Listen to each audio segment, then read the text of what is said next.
to unlock all sorts of fun new gadgets. Oh. I forgot to stage my parachute. That would have been bad. Don't want me just not paying attention to my mission and then suddenly my craft explodes and I'm like, whoa, what happened?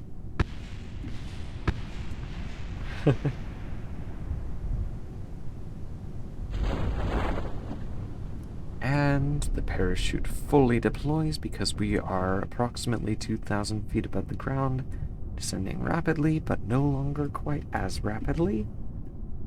Looks like we are going to be landing on the side of a mountain. That's gonna be fun.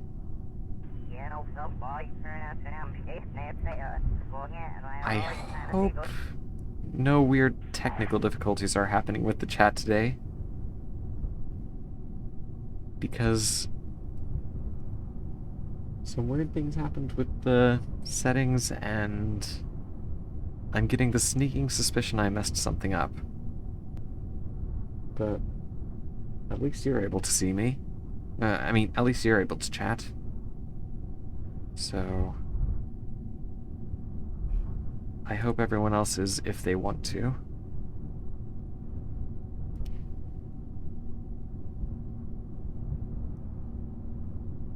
One month follows. So that means that people who've only been... Okay, so to clarify, does that mean that only people who've been following me for 1 month are able to chat? Ah, okay.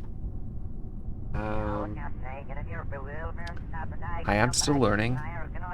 Do you know how I can fix that? I'll figure it out. Let's see. Creator dashboard.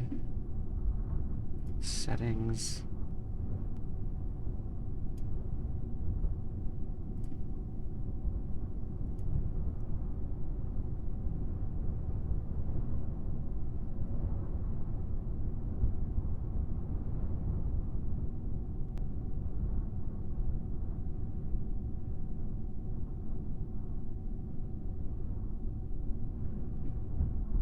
Okay.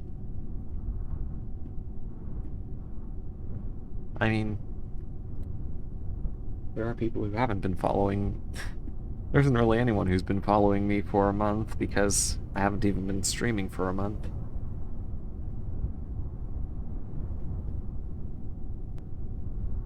So that could be quite the difficulty.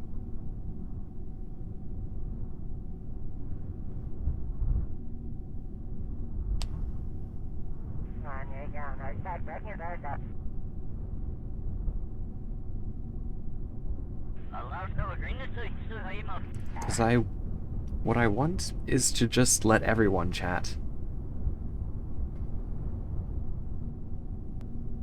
I suppose I could try going to the settings here.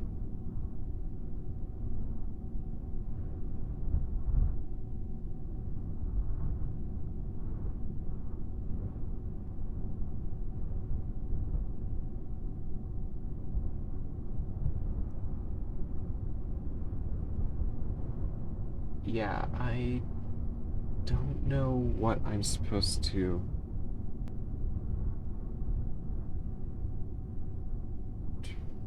So, followers only chat.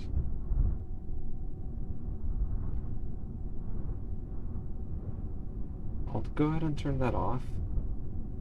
Oh, my craft landed. Lovely.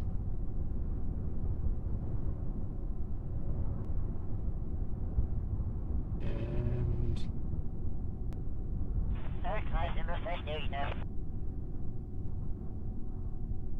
let's see.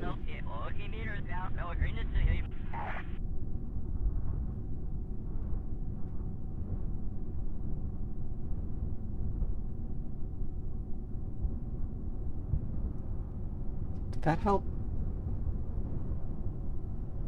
I hope it helped.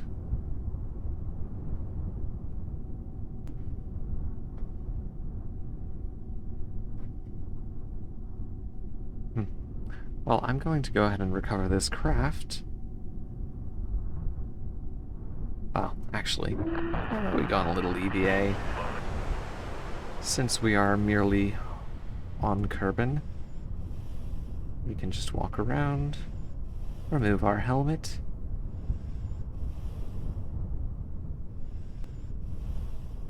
and... oh. And an EVA report. Just a quick little EVA report. But we don't have enough storage on the craft to keep this EVA report, so what I'm gonna have to do is recover Jebediah Kerman separately and then recover the craft. So we'll go ahead and do that.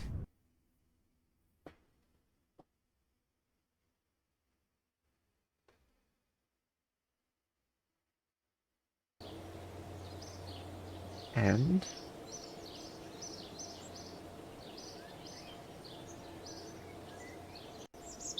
oh, we got a lot of funds off of that.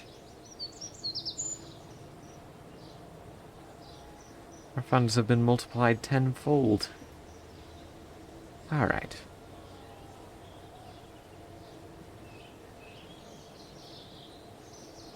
And that would explain it.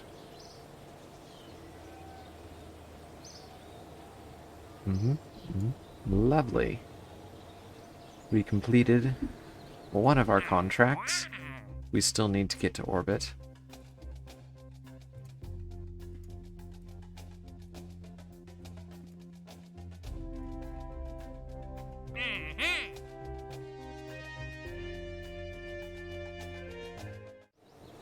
And let's go to the tracking station. Good, good. I was a little worried about that.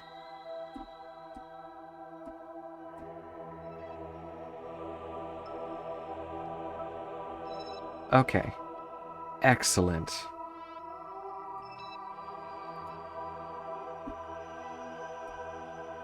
I dare not imagine how that would have affected things. Where is my craft? Why is its icon not visible? That's weird. Anyway, let's recover it. Alright, there we go. That is some nice science.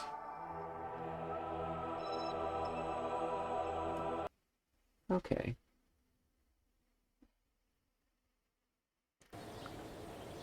Now, let's go to R&D once more, and go ahead and research this little bit of tech.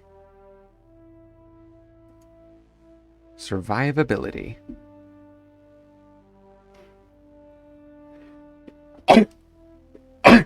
Sorry, that was me sneezing.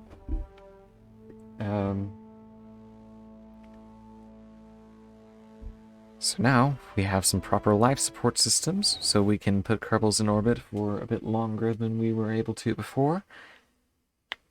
And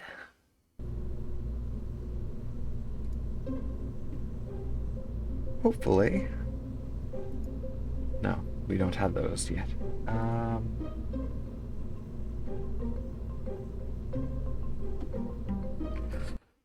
Suppose what we should do is...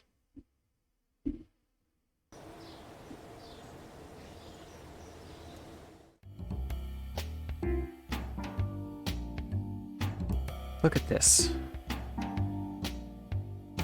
And outsourced R&D. Unpaid research program. This is what I want. Because what the unpaid research program will do is trade some of my reputation for science. And our goal in this series is to eventually conquer every body in the game, including the modded ones. So basically we'd have a space station around every single body, and all of the ones that have surfaces, well, solid surfaces, we have a base on them. It's going to be a long and arduous journey, but I am certain that we can do it.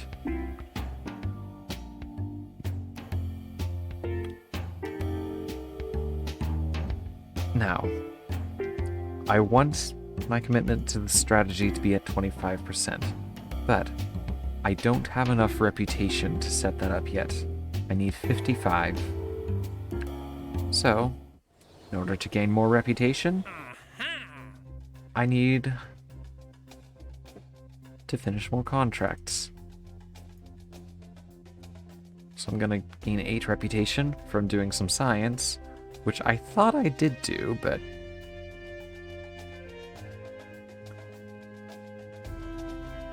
huh. That's weird. There may be a weird glitch going on with that, but... Huh. Alright. But before we continue, I think I would like to do a little tour of the modded system.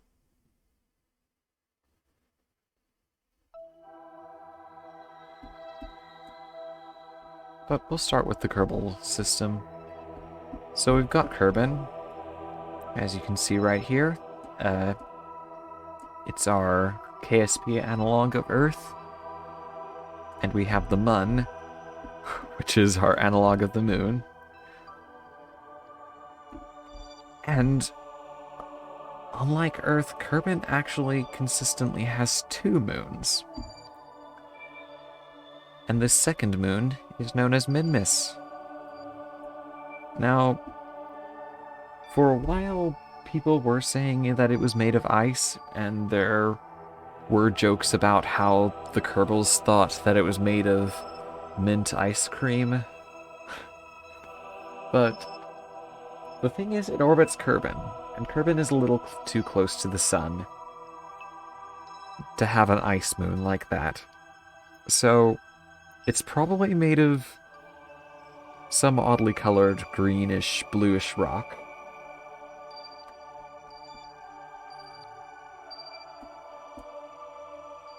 But let's zoom out and examine the rest of the system. Starting with the closest planet, Moho,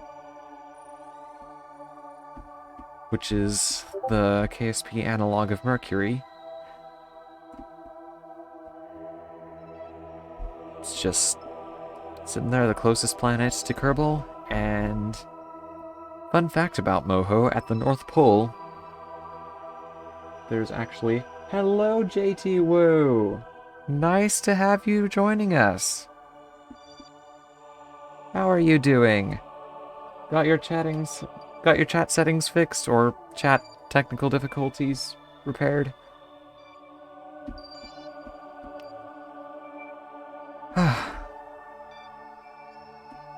Well, I'm glad to have all 3 of my D&D players following me, funnily enough.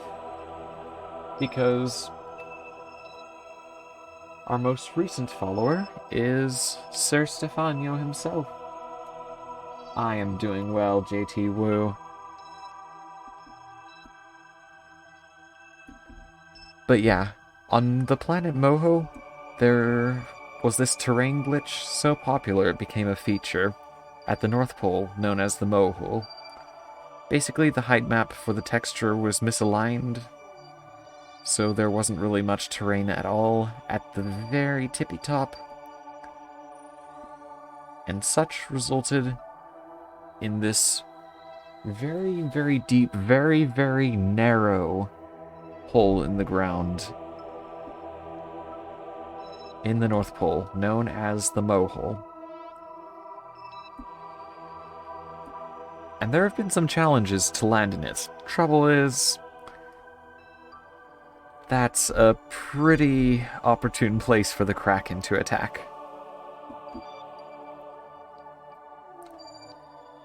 Next up, we have Eve, which is the analog of Venus. Although, one key difference from Venus is its size. Eve actually has very strong surface gravity, and no oxygen in it, and because there's also no oxygen in its atmosphere, that makes it incredibly hard to land on and return from. I mean, its atmosphere is really thick, so it's easy to land on, but returning from it, that's another matter. And it has a teeny little rock of a moon, Gilly.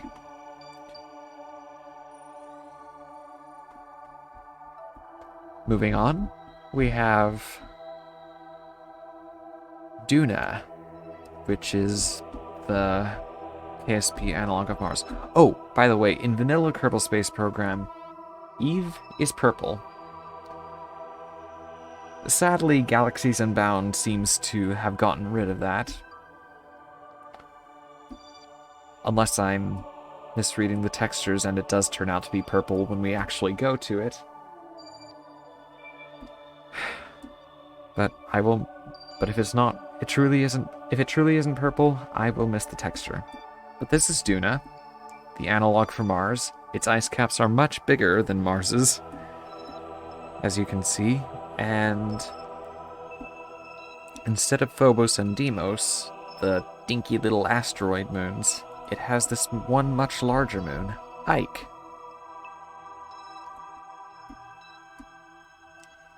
And one fun little fact about the Duna-Ike system is that they are actually tidally locked with one another. Moving on, we have Dres, which is just a little dwarf planet, just sitting in the asteroid belt that doesn't exist because of how KSP is with asteroids.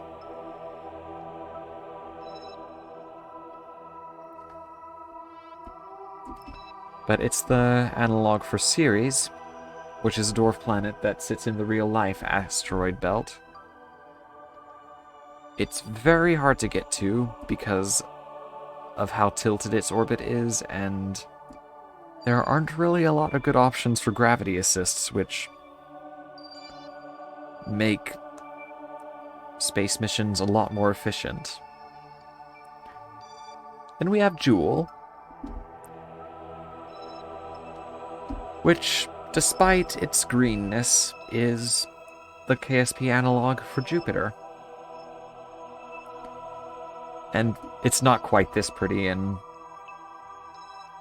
standard KSP, but Galaxies Unbound decided to do something with it. I love Jewel. Then we have its closest moon, Lathe, which is a tropical ocean moon. Well, not exactly tropical, more just muddy. And you have Val. Just an icy little standard moon. Tylo. Tylo is the hardest body to land on. Eve is the hardest planet to take off from, but Tylo is the hardest body in the vanilla Kerbal system to land on, because it is as large as Kerbin, its gravity is almost as strong, and it has no atmosphere. See, with Kerbin, all you need is a parachute because of the atmosphere, but with no atmosphere, you need some powerful rocket engines to safely land on this giant moon. And Bop. Look at that little guy. Just a dinky little guy, just like Gilly. Has his pole, but pole is slightly larger at least. So Jewel does have those 5 moons. And finally, Elu.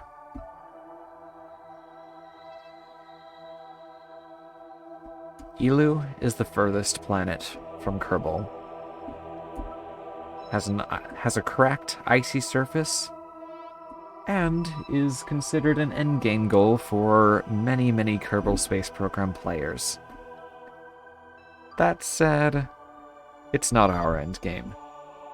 Because in Galaxies Unbound, there is so much more as we zoom out. Now, all the stars that are actually turning around with my camera view, those are the stars that are explorable. The rest that you can see all in that background are part of the skybox. So they're not actual explorable bodies.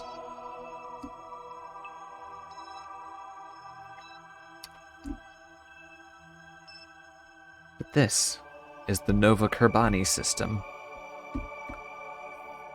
which is the Galaxies Unbound analog for the Proxima Centauri system, which is the closest star system, which are the 3 closest stars to our sun. We've got a pair of twin stars with their own little planets orbiting them. And that includes Elno, orbiting Nova Kerbani B. We've got Alva, Lalo, Horus, and Mork orbiting Nova Kerbani A. And then Proximus Kerbani, which is the analog for Proxima Centauri, is just this little red dwarf with a single planet orbiting it. Elias. And even it has its own fair share of moons, Ernil and Nis. And I haven't actually explored this mod very much, so I am actually learning about these bodies and discovering them right along with you as we go on this tour.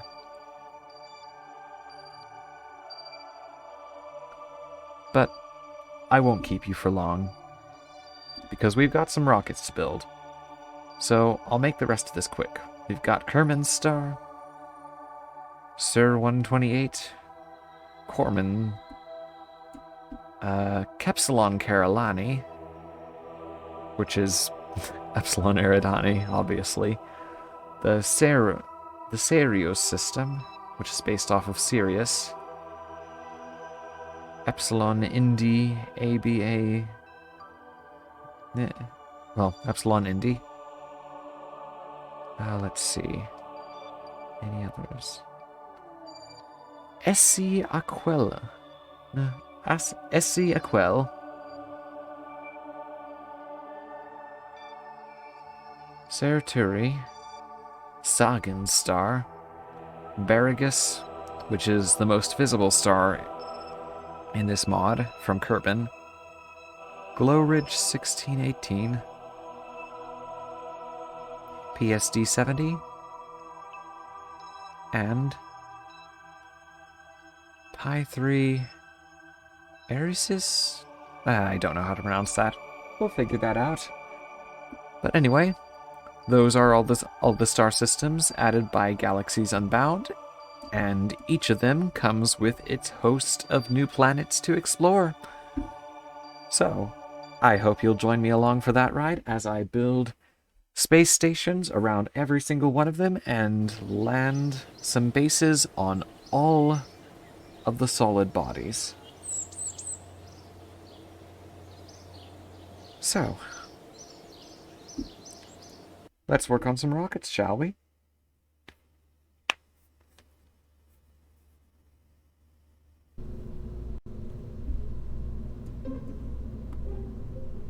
So, up one was a failure.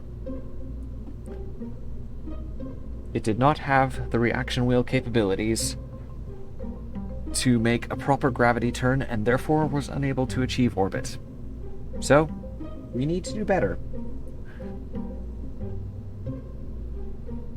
And we can do better.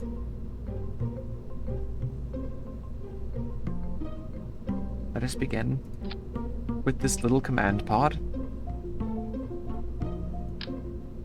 Parachutes. A heat shield, because let's survive on the way down, shall we? Anything in electrics? Nope. Okay. A communitron antenna? Oh, actually, we'll use this one. So that we can transmit scientific data back to the Space Center and leave us some storage space to collect more.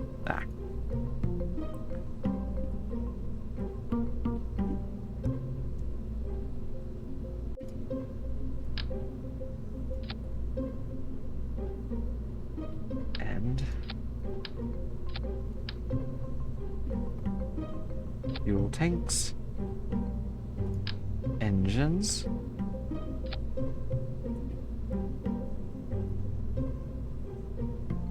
to space.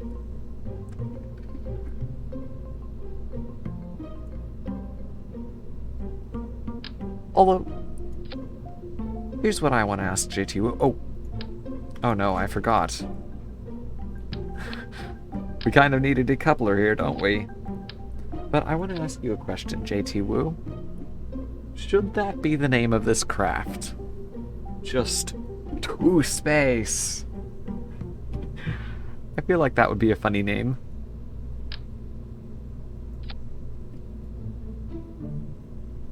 Alright. Excellent. That is what we will name it. To Space 1.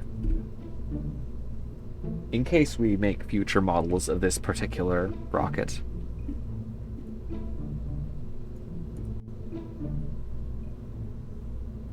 This rocket shall be known as To Space 1.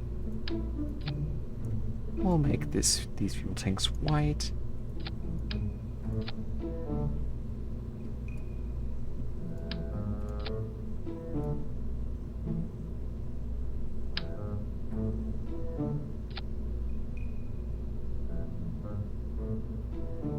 There we go.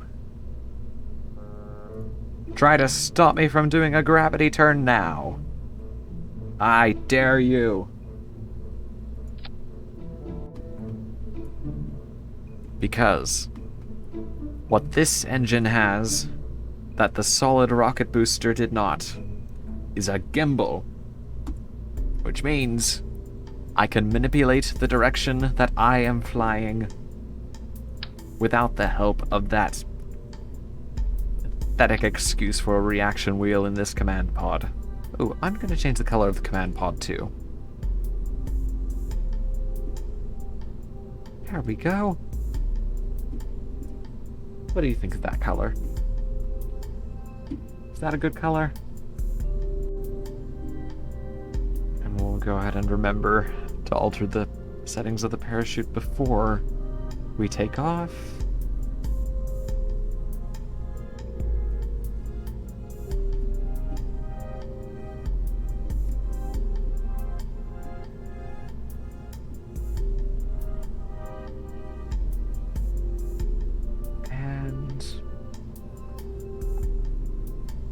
We'll go ahead and put Valentina Kerman on this mission. We're currently trying to level up the pilots. Hello, Renmelian! How are you doing? But yeah. So what we're gonna do here, after I drink some water, is we are going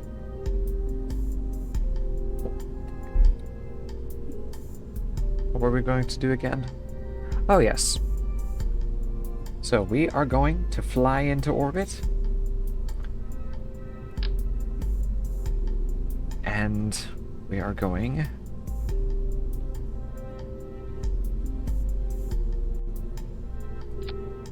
to collect some scientific data. Yes, we're going to space. Because that's what this Kerbal space program is all about. Going to space. Okay, so. Oh, and the name for this vessel was... Oh, you can't see the vessel name because it's hidden by my Twitch button. Well, that's sad. But I can tell you right now that it is called To Space per the suggestion of the lovely JT Wu.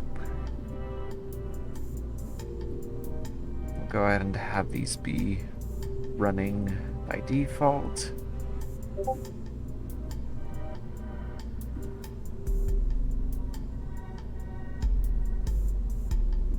Wait, second time. I did not mean to put two of those things on the craft. Go ahead and have all of these running and waiting so that as soon as we enter a situation that we haven't collected data from, they can start collecting data and transmitting it through this lovely antenna. But I think that's everything. We have a gimbal on this engine, which means we can do a proper gravity turn.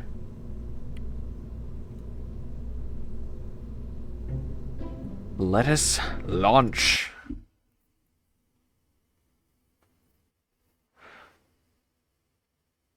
So how is everyone?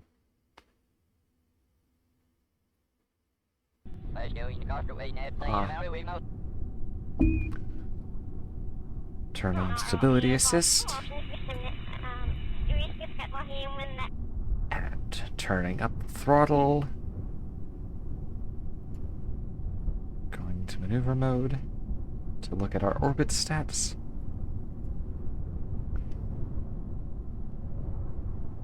Now, let's do a countdown, shall we? Just for some classical space program funness. Oh, actually, before we do that, I'm gonna check something. Okay. Before we do anything, let's go ahead and let this barometer scan commence. Because we haven't collected any barometric data from the surface of Kerbal yet. And we can collect some from the atmosphere. We can collect some from the flying situation and flying high, and from space later.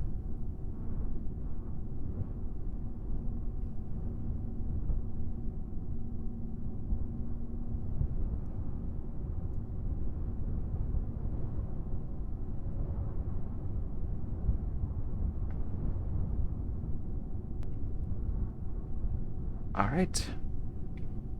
We have warped time to the end. That data is collected. Now, let us begin the launch. In 10, 9, 8, 7, 6, 5, 4, 3, 2, 1, go. And we have liftoff.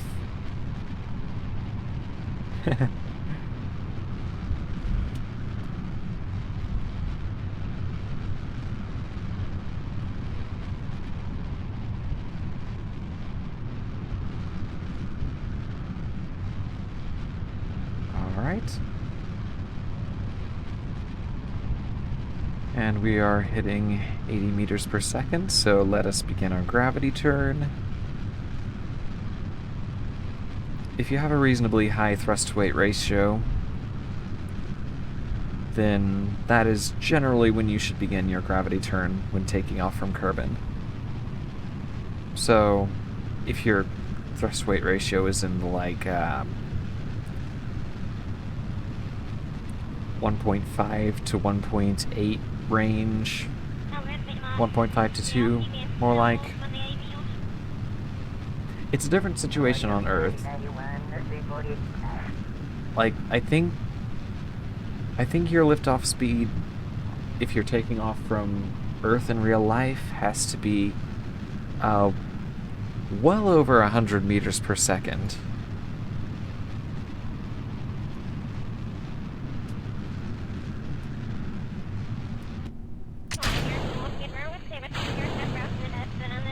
Let's see if we can get into orbit.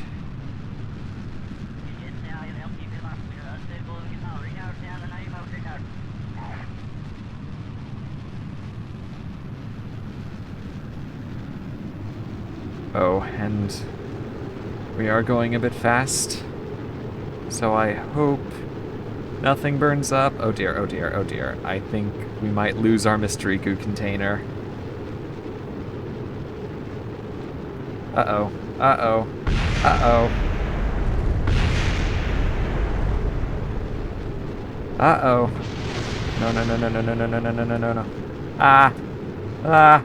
Oh. Wait a minute. I wasn't even keeping track. I just...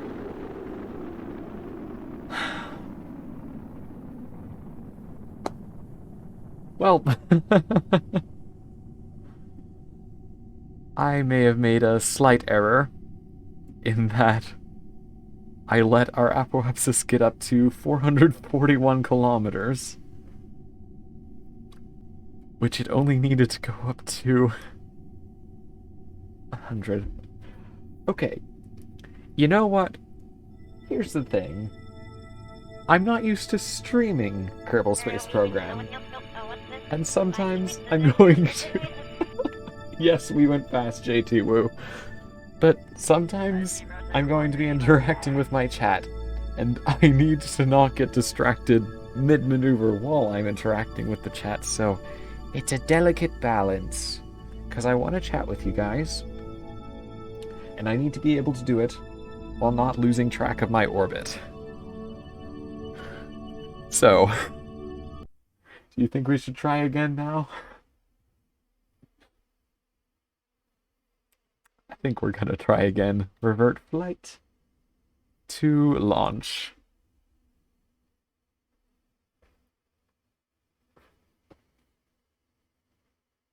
Yeah, that's true. To space one lived while going fast. Alright. Let's go ahead and collect that data again. Warp time.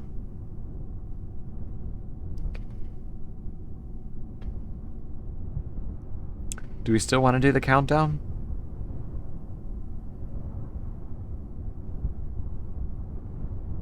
Alright. Countdown it is. So, in 10, 9, 8, 7, 6, 5, 4, 3, 2, 1, go. Oh shit, that was... I didn't mean to say that. But that was a bit premature by accident. Whoops.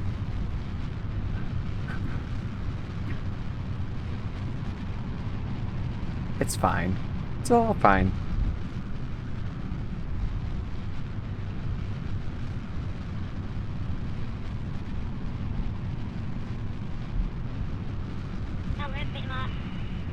And we are hitting 80 meters per second, beginning gravity turn.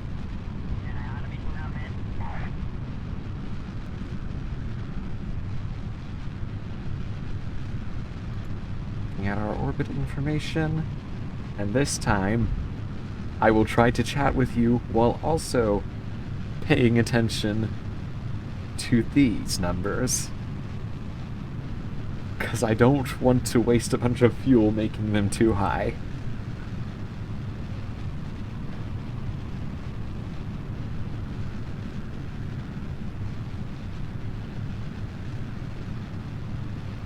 Yeah, I know. I know, you're here to stay. And I love you for it.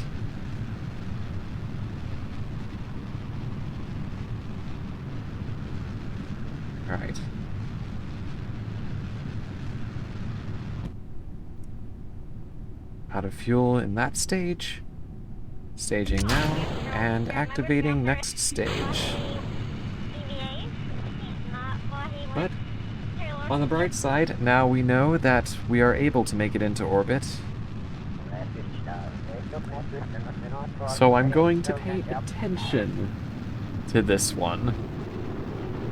And we're probably going to lose a bunch of scientific equipment regardless.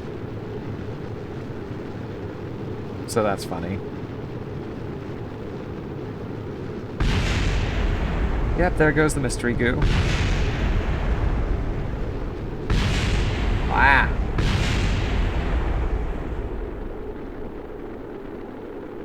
Okay. Okay. At least we still have our parachute. It would be very bad if we lost that.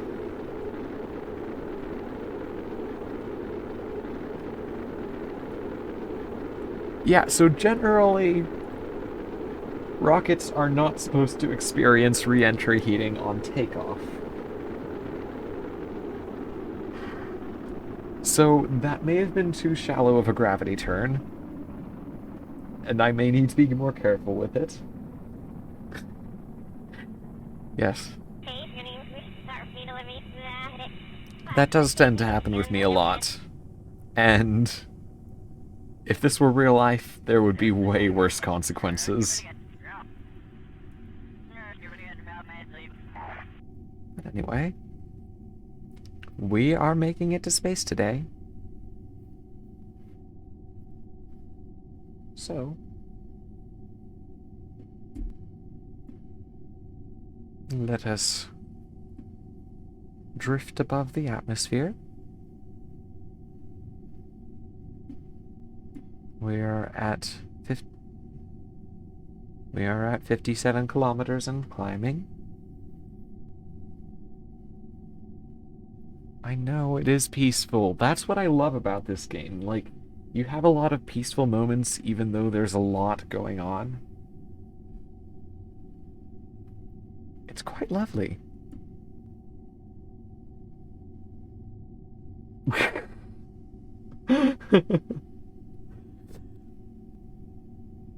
And yet,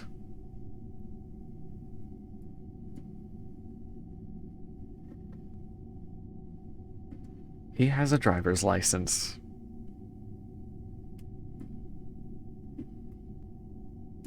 It's quite funny in my opinion. And we're about to hit 70 kilometers. Right about now. We are out of the atmosphere, but people.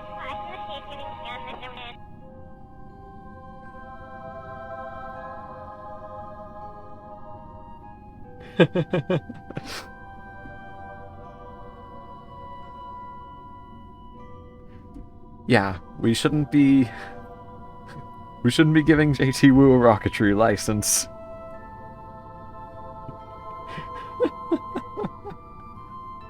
Oh no. You're going to try and fly a spacecraft in my D&D game, aren't you?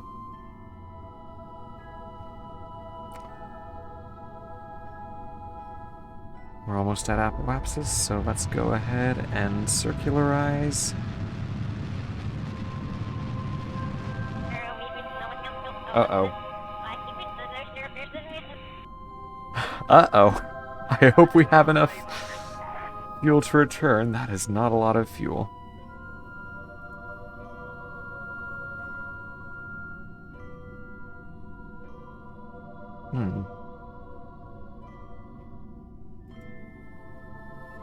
Gain some science and money for reaching some milestones and completing some contracts.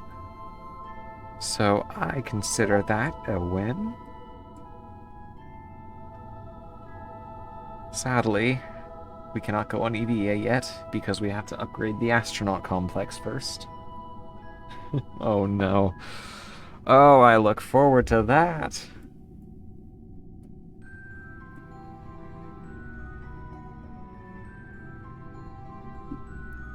But anyway, let's do a little bit of orbiting.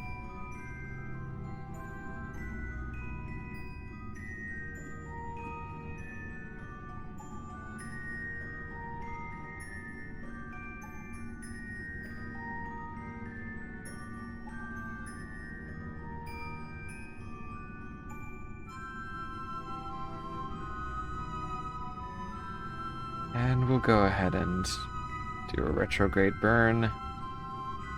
And...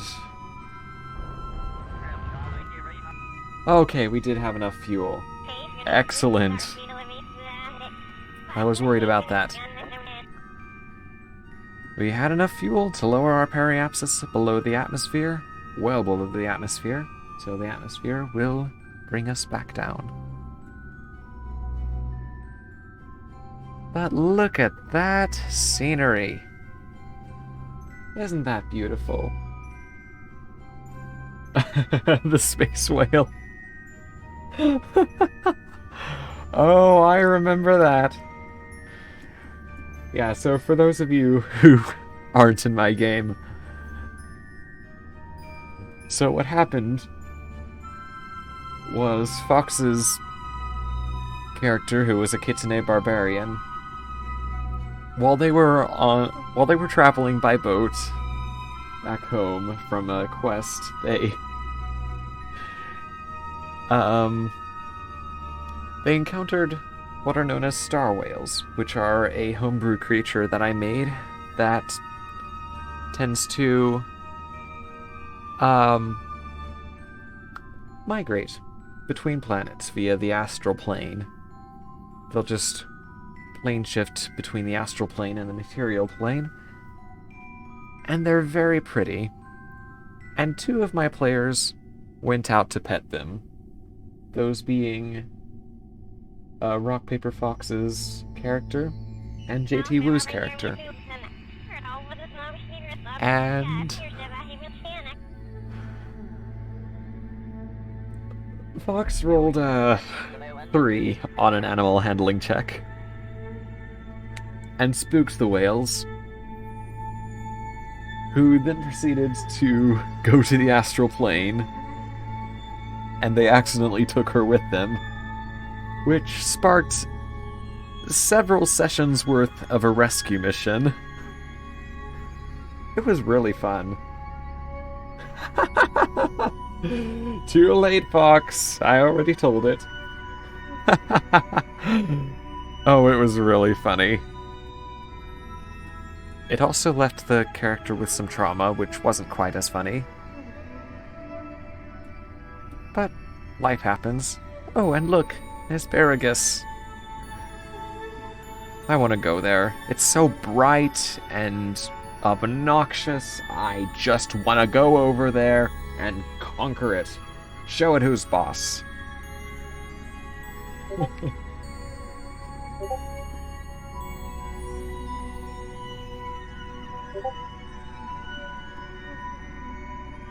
But anyway, let's go. You've had enough of this nice view. Let's go ahead and time warp back into the atmosphere.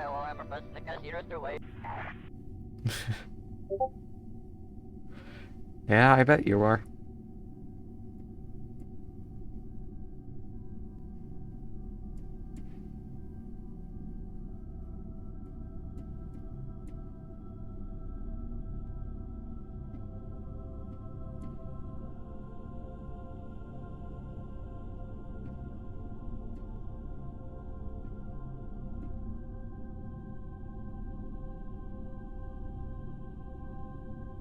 Okay, we are closing in on the atmosphere.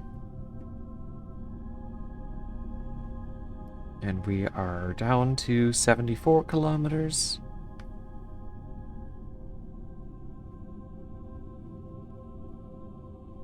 $73 kilometers.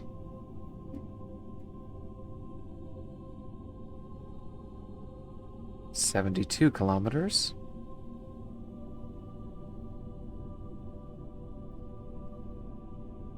$71. And we have hit the atmosphere. Let's go ahead and separate this stage. Point retrograde. And begin the re-entry process.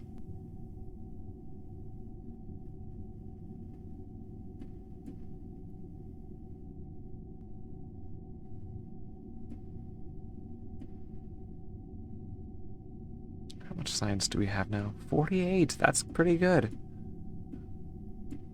We can now unlock some of the higher level stuff.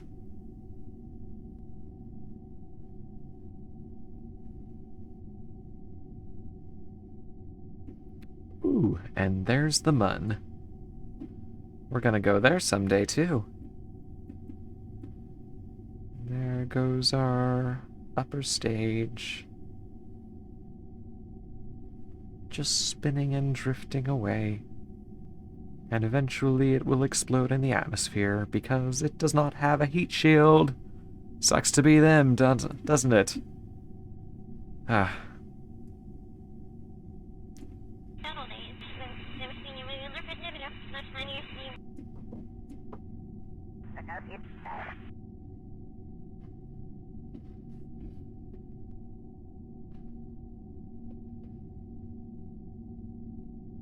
There it goes.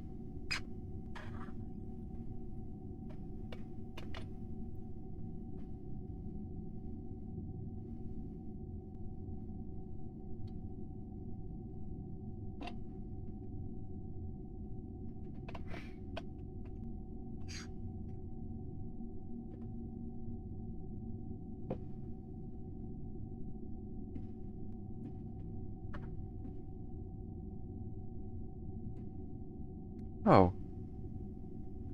And there's the desert airfield.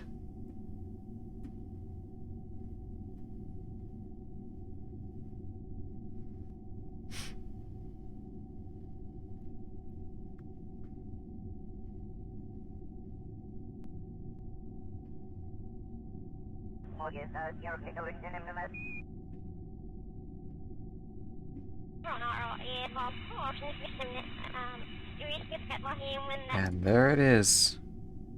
We are beginning to experience re-entry heating. And with the help of this handy heat shield, we will survive it.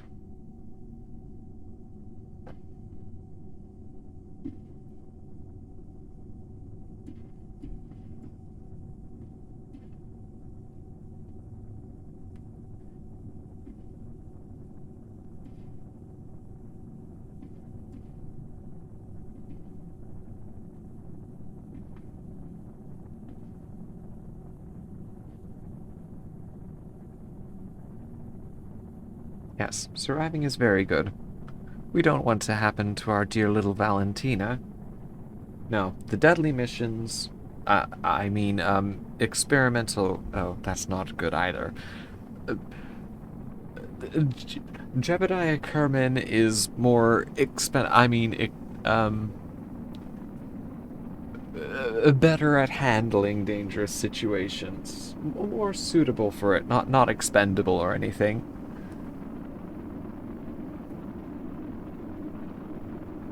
There it is. Ain't that pretty? We've got our own little shooting star. Oh, and there's the upper stage. Dealing with its own re-entry experience. Yes, you actually can.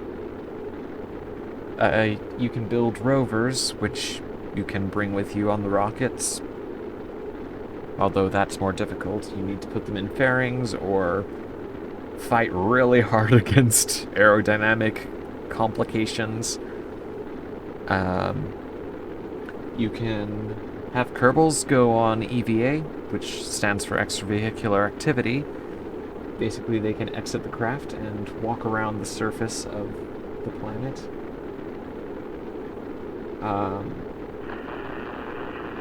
However, I can't do that when I'm off the surface of Kerbin until I've upgraded the astronaut complex, which I'm going to go ahead and do after this craft gets recovered.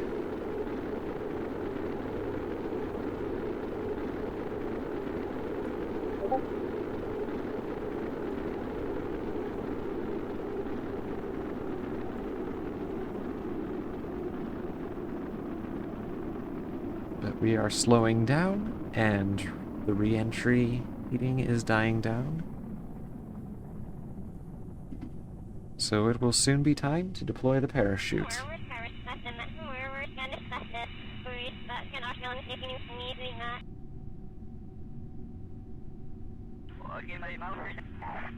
Oh, is my game volume overwhelming my ability to talk at all?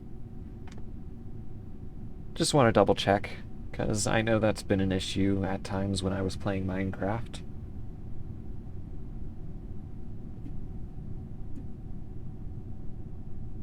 Mic volume's good? Alright. Good to know. Oh, looks like we'll actually be landing really close to the ocean. Let's go ahead and deploy that parachute. So on the staging menu right here, where it shows the parachute icon will actually turn different colors depending on whether it's safe to deploy, whether it is deployed, things like that. If it's red, that means you're going to lose your parachute if you try to deploy it. If it's yellow, there's a very high chance of it. If it's just gray, like it is now, then it's safe. Then there's the icon itself, which can turn different colors depending on whether it is deployed or not. Like, as you can see, it just turns green. That means it's fully deployed, whereas it was partially deployed before, which made it yellow. And if it's staged, like activated but hasn't deployed yet, that will make it blue. Whereas if it hasn't been staged yet, then that makes it white. But we are slowly descending. And let's time warp a little, just to make the descent faster.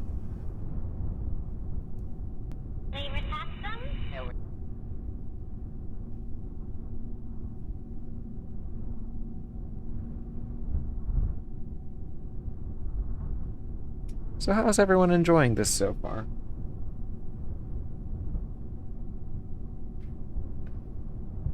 Because I am enjoying chatting with you all, and this is a very relaxing game to chat with people on. Thank you. We are approaching the ground.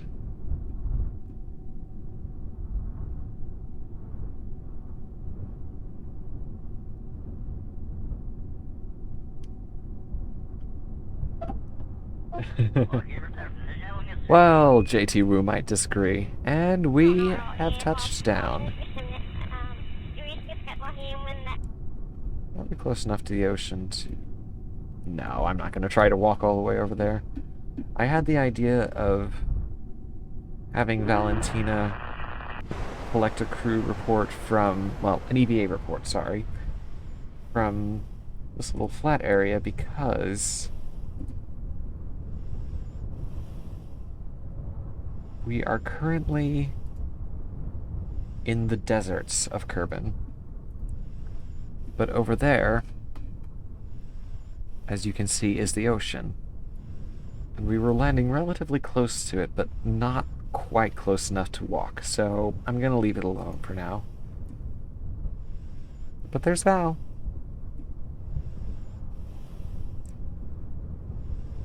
And she's gonna do a report.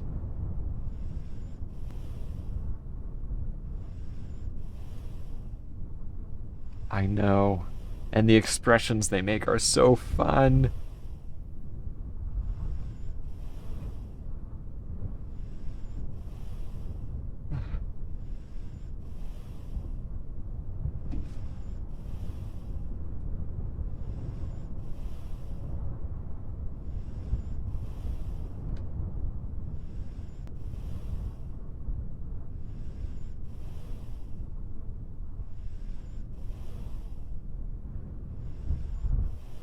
Just have her walk around a little bit. And EVA report collected. Let us return to the command module.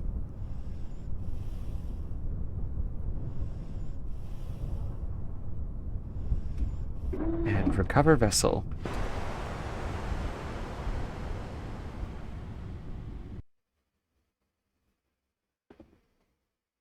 Well, I'd say that was a mission well done, even though we lost most of our scientific equipment. But we can do better.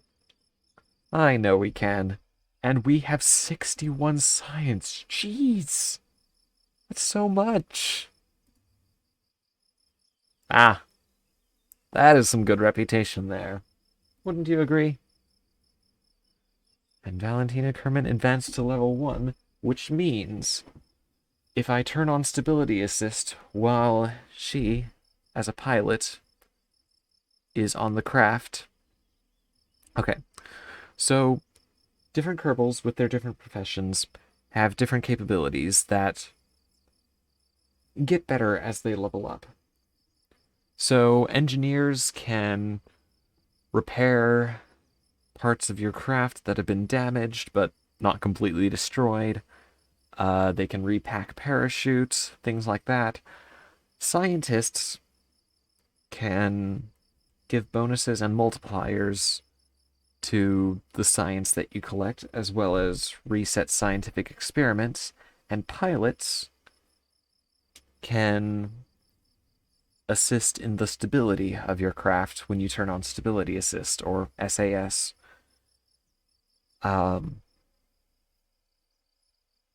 But at level 0,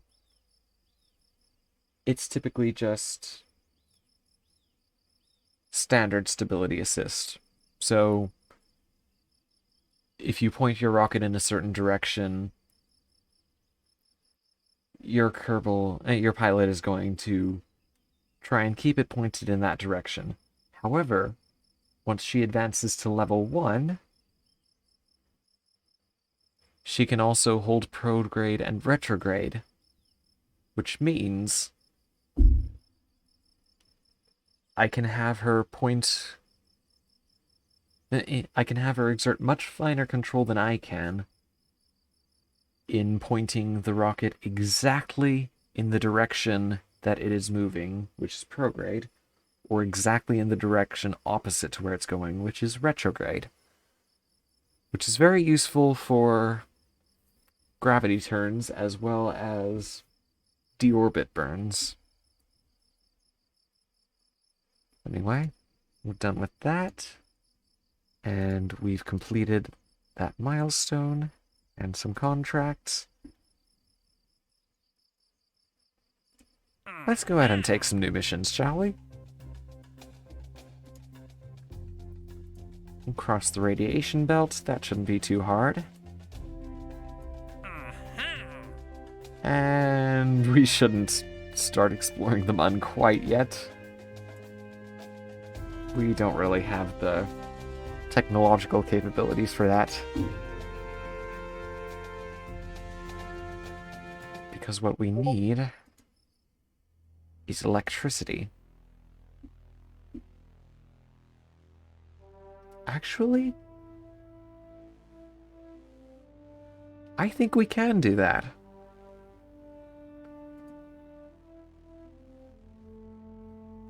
Let us begin exploring the Mun.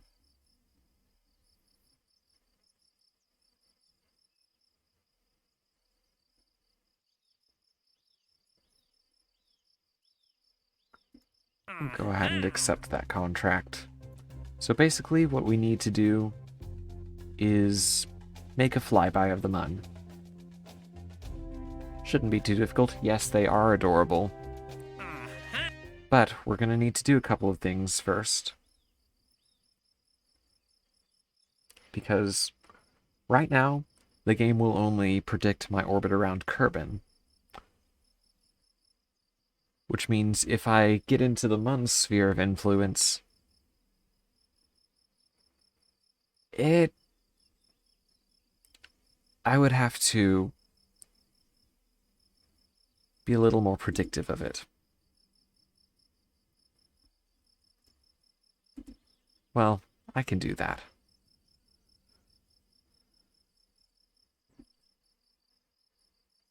So first off, I'm going to enter the administration building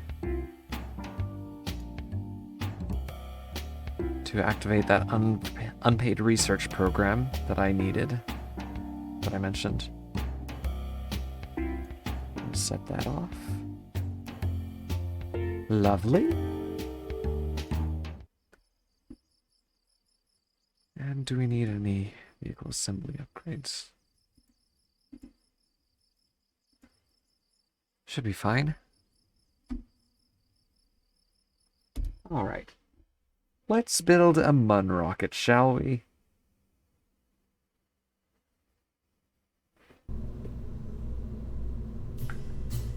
To Space One. You have served us well, but it is time for your successor.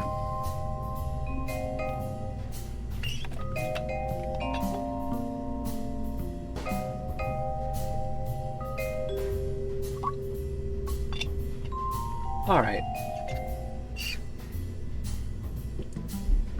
So, what we need is, well, we're going to keep this command pod because this re-entry module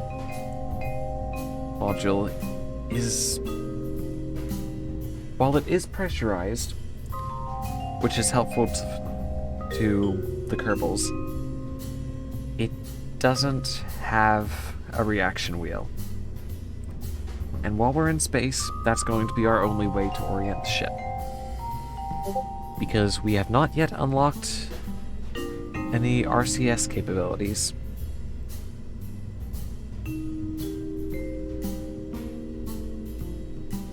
So, I'm gonna stick with this guy for now.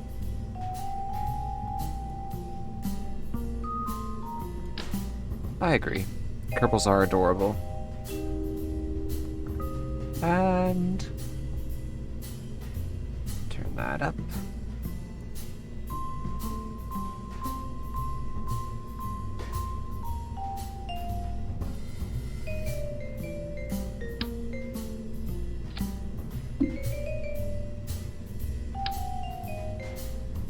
No, not fuel tanks yet.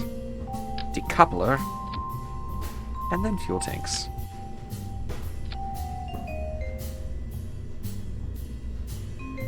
Orange fuel tanks. Because we love orange. Orange is fun. It's a good fuel tank color. Not that much. Well, maybe that much. We'll see how that goes.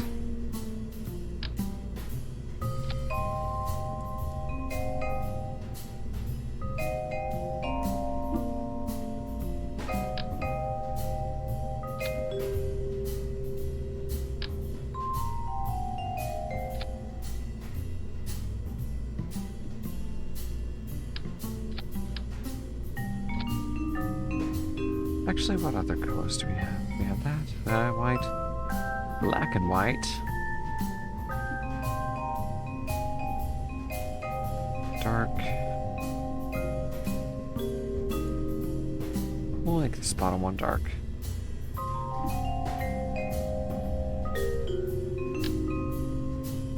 Perfect. And to top it all off, some boosters.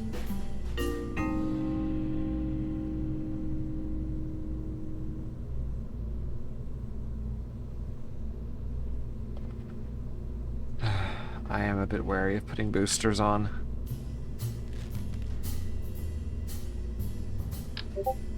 Because it will hinder my gravity turning abilities.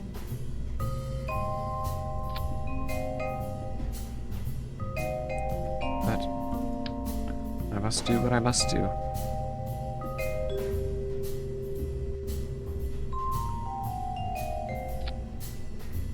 It means I will have to start attempting my gravity turn right away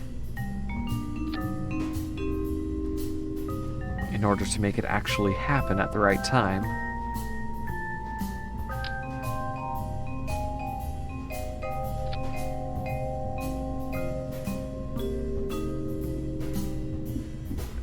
Okay. That should be enough for a Mun flyby.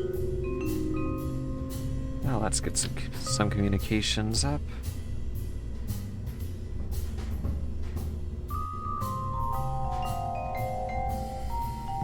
Oh, we'll use these.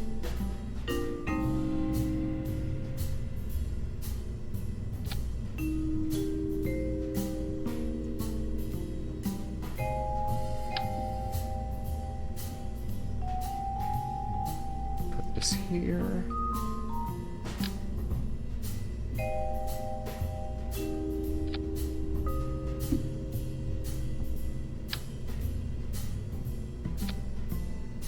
Because I have learned my lesson. From now on... Oh. Whoops. We are putting all our science equipment on the stage. And... because I believe what I can do is collect the mystery goo sample from the containment unit. And then...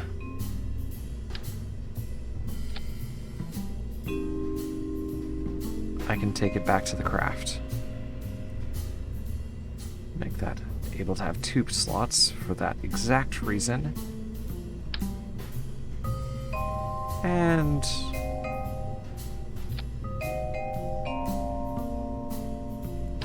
don't need that. Perfect. Alright. And we'll go ahead and jack up the reliability of this engine. That'll give us more ignitions, which means we can turn it on more times without anything going wrong. And we have a Mun rocket. Now what should we name it? I was thinking I might name it after some D&D gods. So, for example, the goddess of the moon, Selene. Since we're going to Kerbin's moons with rockets like this one, I thought that could be a good name for this series of rockets. Unless someone has another suggestion for a name. What do y'all think?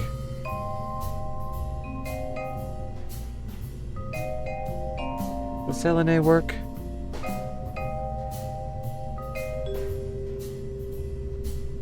Alright.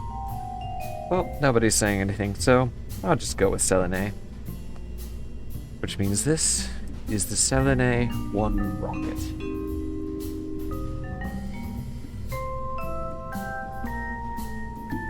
I'm gonna save that, and before we do anything else, we're going to want to upgrade the astronaut complex.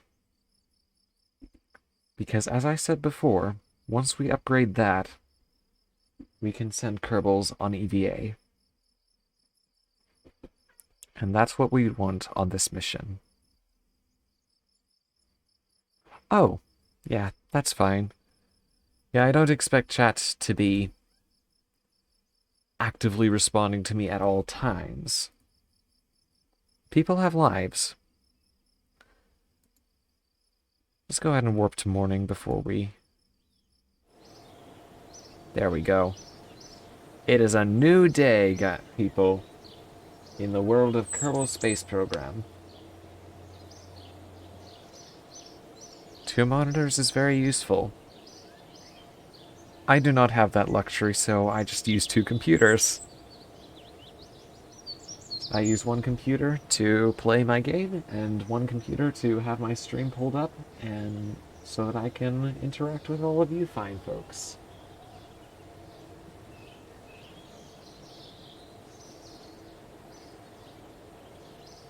But anyway...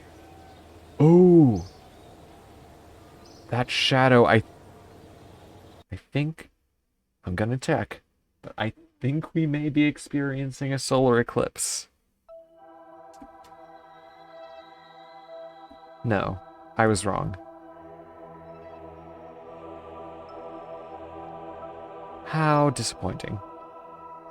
Here I was thinking we had a solar eclipse going on, but it's just some shadow.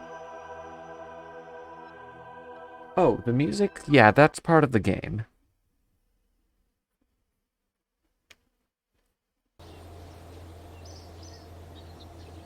I guess that shadow's just a cloud. Shall we begin? Oh. It has 38 parts, which means I need to upgrade the vehicle assembly building before I can launch it. How's the weight? 44. Do I have enough? 50 and... Ooh. It's 24,512.3 funds. So that's 24,512 plus 50 is 74,512 and oh no. That's not good. I don't have the money for this craft. Huh.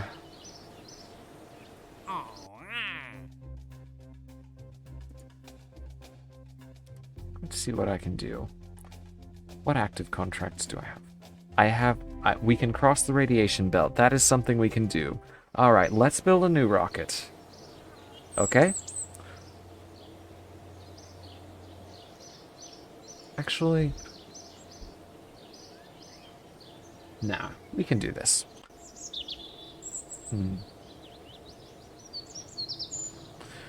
We need a new rocket.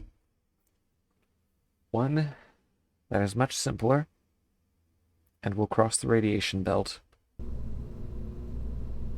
And, fun fact, we already have one. Because if you may remember, to Space 1 brought its apoapsis above 400 kilometers. We'll just remove the science equipment because honestly,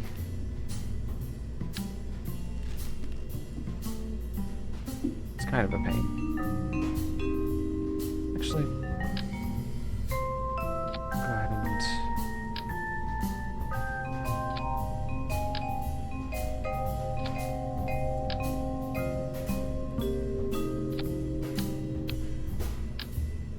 let's include our own little science junior as well. There we go. Yet another experiment.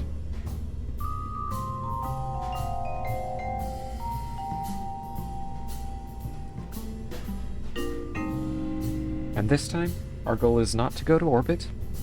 We're just going to cross Kerbin's radiation belt, which I can show you in just a moment.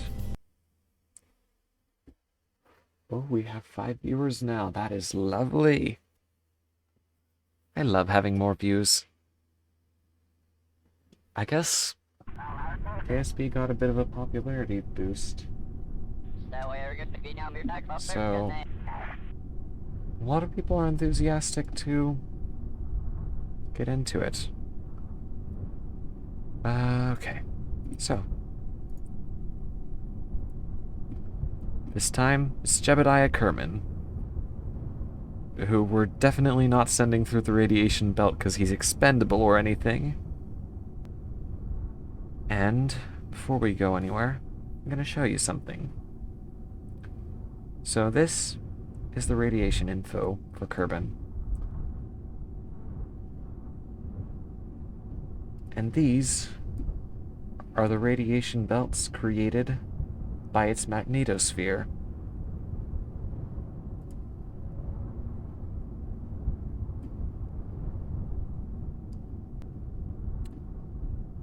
All a result of stellar radiation. And whenever we cross any of these boundaries, we get exposed to larger doses of radiation. So if we're in there for prolonged periods of time, we need shielding on our spacecraft to keep the Kerbals from experiencing any health problems. But we're only going to be in there for a short time, which means Jebediah should be relatively safe.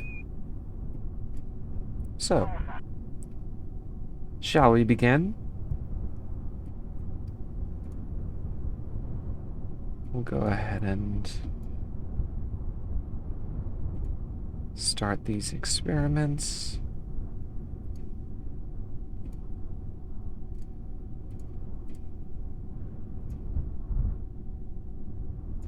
Waiting.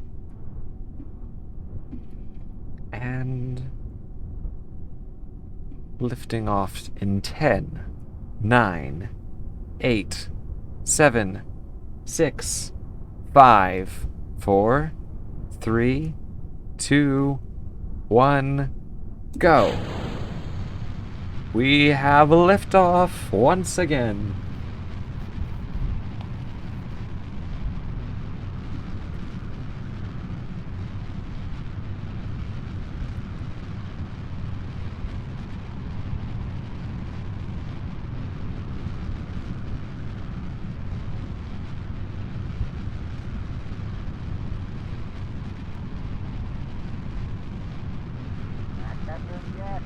And initiating gravity turn.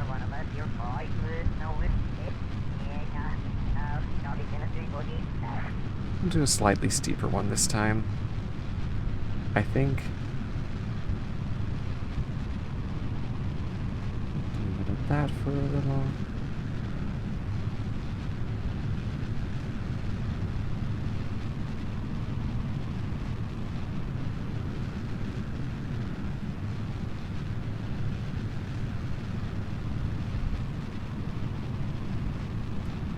Passing through the cloud layer.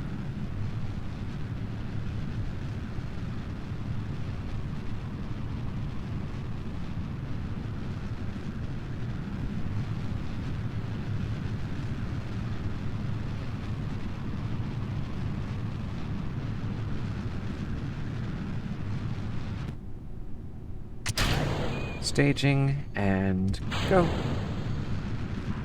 And this time, we're burning all of our fuel not to get to orbit, but to go really, really high up.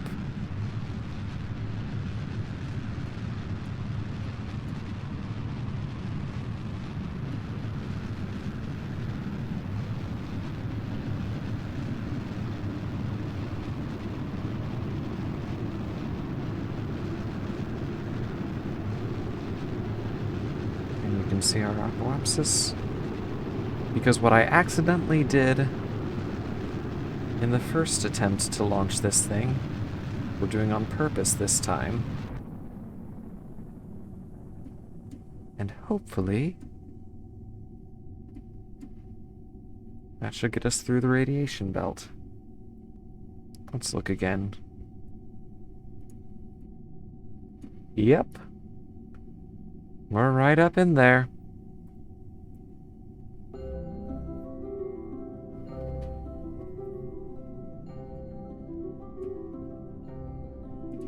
Let us begin some experiments.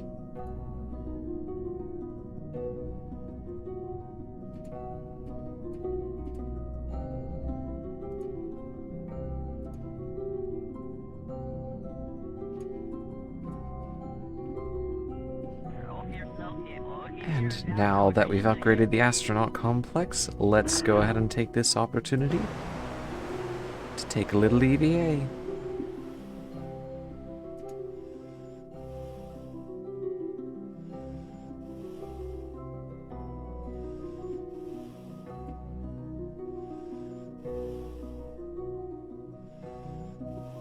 Indeed. It is really fun to play this game.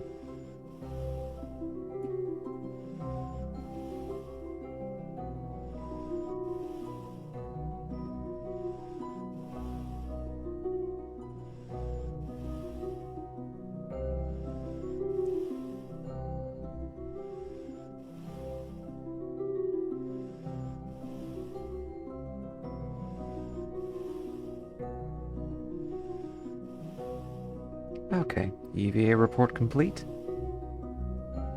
And we are re-entering the craft.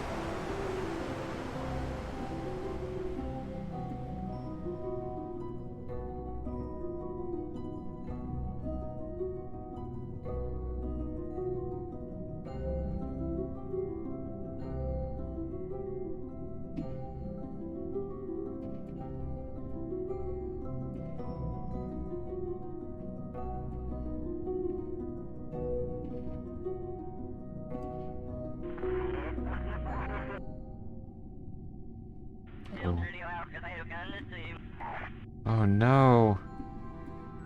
We have no electricity. I forgot to put more batteries on this rocket. But hey, we completed the mission at least, didn't we? So I'd say that's a job well done.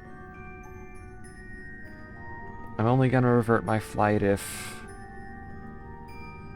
the electricity has some bad effects. Because once the electricity turns off, so does the CO2 scrubber. Which means if we leave Jebediah in this situation for too long, he might die of carbon dioxide poisoning.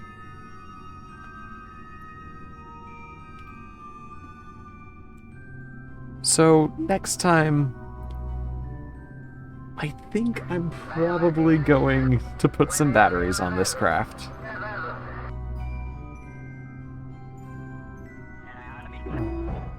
Before we go anywhere.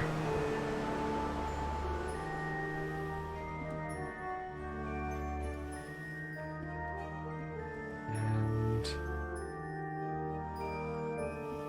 we'll just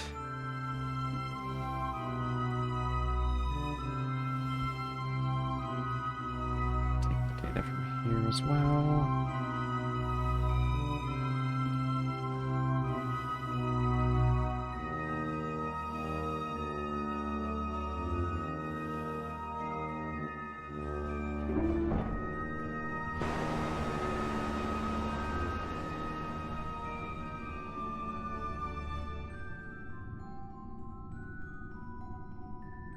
All right.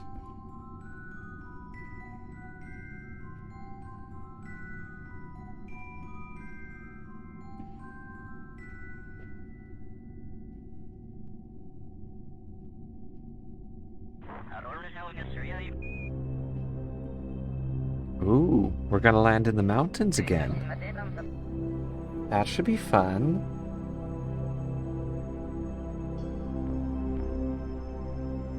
Oh.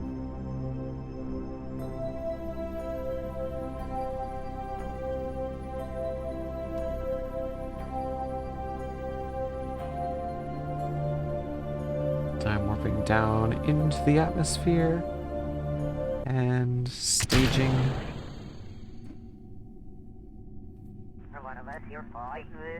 Please don't die of CO2. Oh. CO2 poisoning's fine. Alright. We're all good then. Ah, yes. So the way that craft's just turned. So we did lose control of the craft's orientation due to a lack of electricity. Ah. And there goes the stage, burning up, as I said before. But anyway,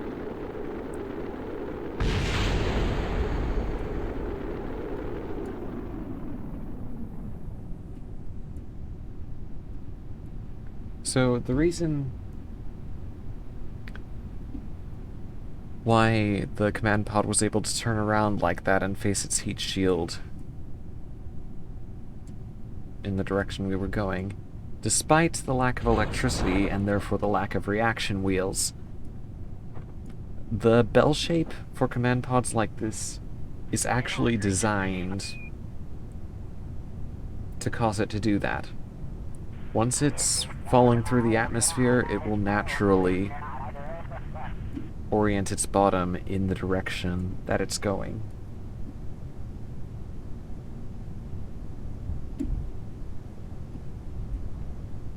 Because it's heavier. And it's aerodynamic. So...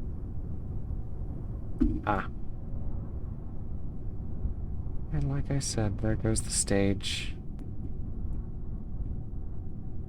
Or at least its shadow. I'm not sure where exactly the stage is. But if we watch its shadow, we will eventually watch it collide with the ground.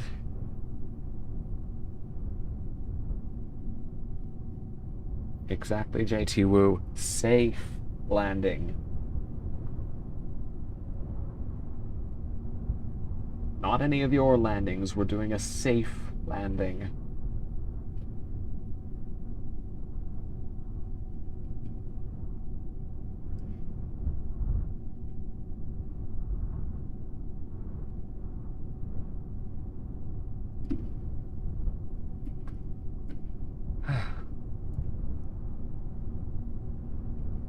And we're landing in the mountains.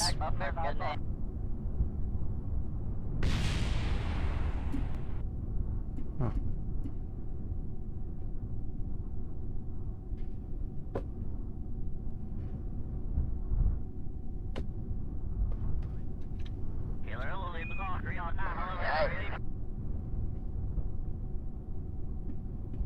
And we are approaching the ground.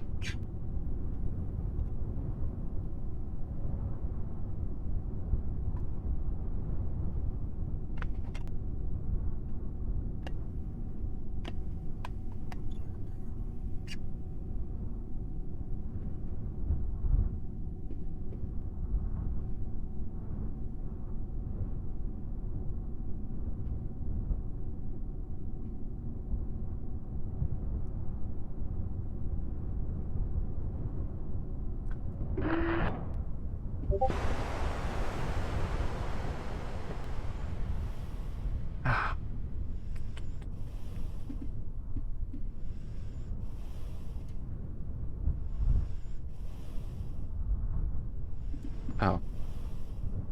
Not quite in the mountains at the moment. And we need electricity to collect data. Oh well. Recovering vessel now.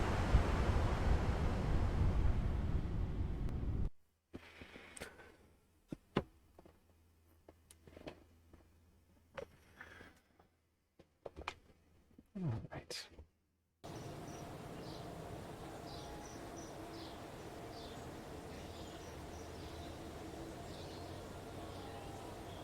Vessel recovered. Lots of money. And the best part is... we now have the funds to upgrade these buildings and launch Selune 1. So let's go ahead and load Valentina Kerman onto this lovely craft. And we shall do a flyby of the Mun. Oh wait. Oh no, I completely forgot. Oh, I'm so glad I just remembered. We need batteries.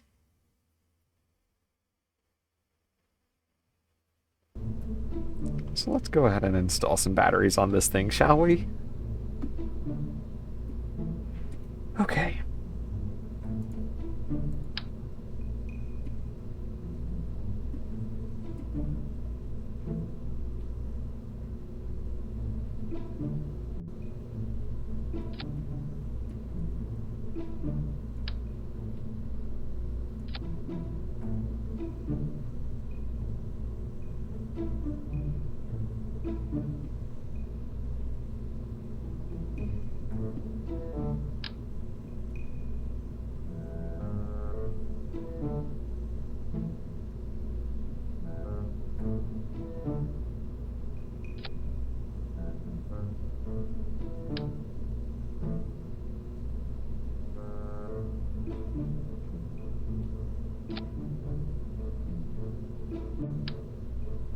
All the batteries.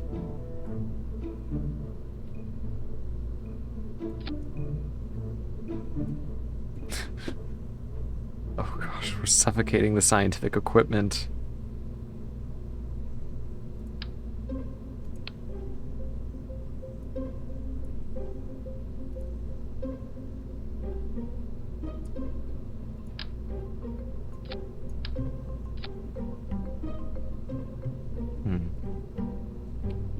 Well, that gives us significantly less delta V. We may need to adjust that slightly.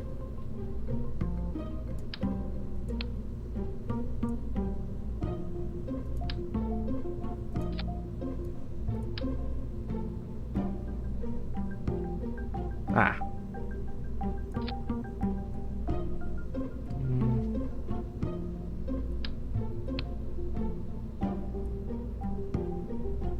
I know. Extra long rocket. Real crazy. There we go. Enough delta V for a comfortable moon flyby.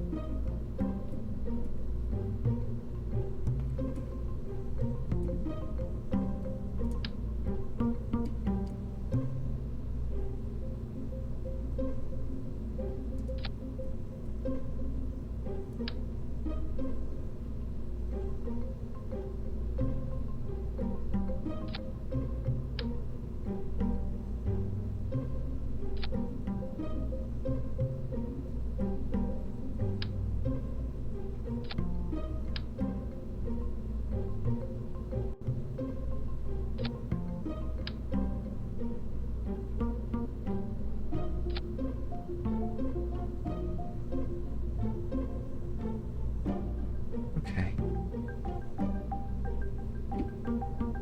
Now let's see how much electricity we have for 2 days worth of electricity. That is good. And crazy. This is a lot of batteries. Way more batteries than any rocket should have. Do not try this in real life.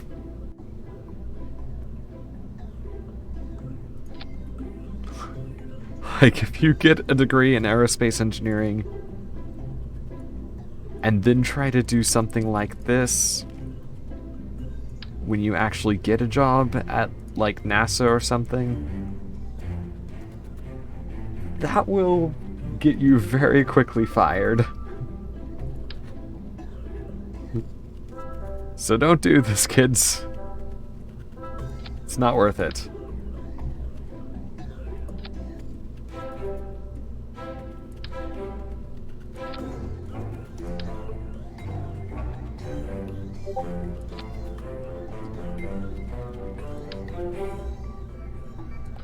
Alright.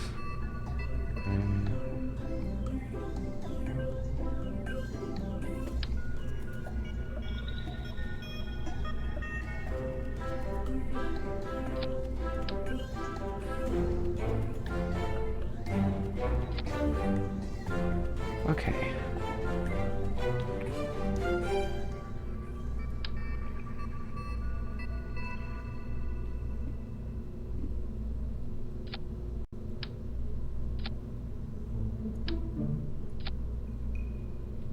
Three days worth of electricity. Because, as you can see, we have not invented solar panels yet.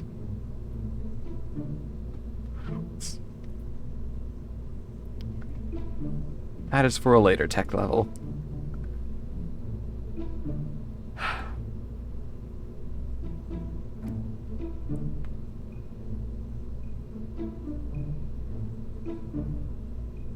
And no, not you, Jebediah.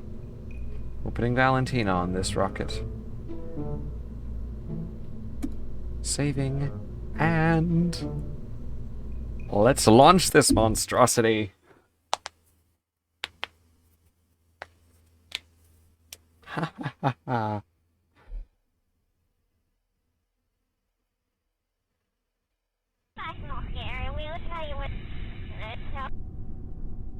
Alright.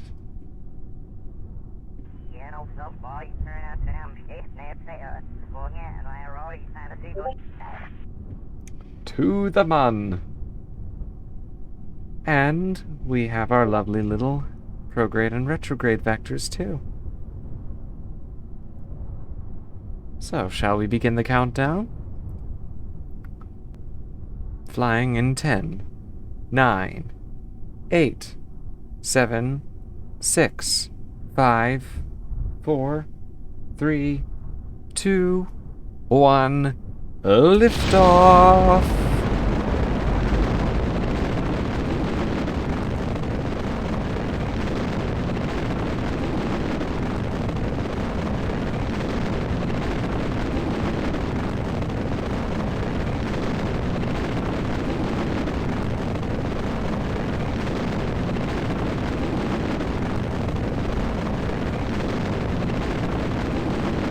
Oh no, oh no, no, no, no, what, no, no, no, please.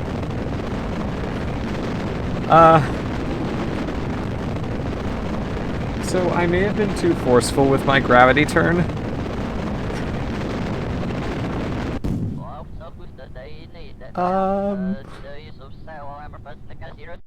Let's start over, shall we?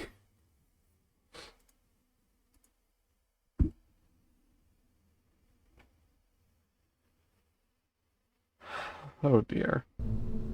Okay. So I have a solution to this. What we're going to do is we're going to take these boosters and we're going to turn down the thrust limiter. Because right now we have a thrust-to-weight ratio of 2.46. That is very high. Too high for a rocket without any good reaction wheels. Now, this 1.69, that is a good value. So, we'll leave it at that.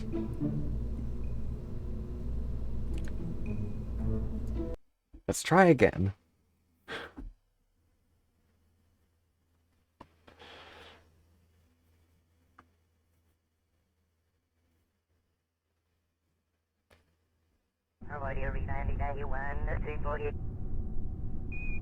Alright.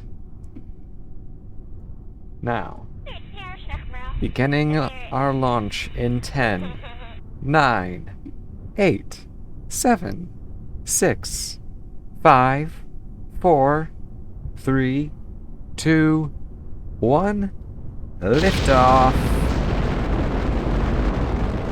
And as you can see, we are now ascending much more slowly, which will give us time to get a proper gravity turn. Not too much. Not too much.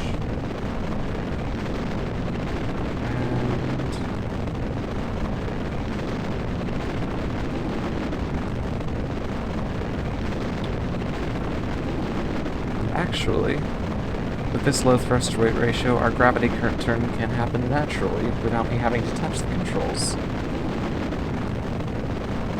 And without me aiming at surface prograde. Uh-oh. Oh, no, no, no, no, no! Oh, dear. Okay, maybe I should have aimed at surface prograde. Oh, okay. Okay. Let's try this again. Alright. I can do this. I can do this, right, guys? We can do this. Okay. Alright, no more countdown. We are doing this now. Boom!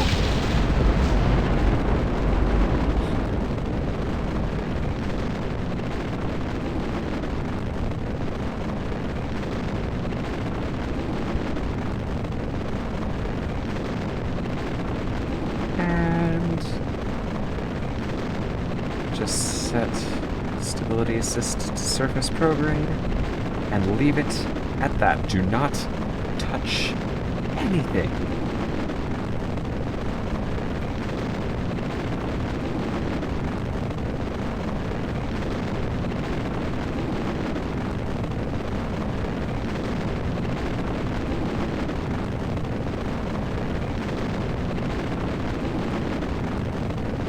No, why? Really?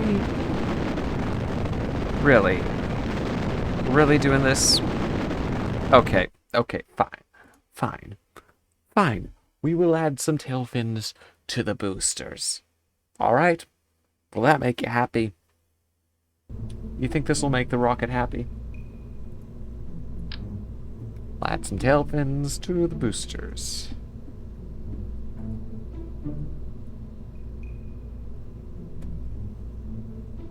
Now, I command you, stay on course. You think it'll listen?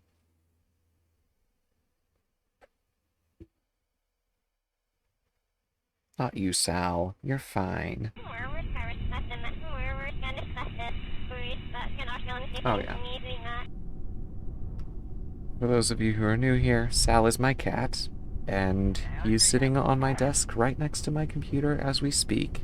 Well, lying. Well, more like sleeping. And I'm giving him a few little scritches in case he thought my strong words were directed at him, which they were not. They were directed at the rocket, because rockets are annoying, but kitties are nice. Okay, now let's begin the rocket launch.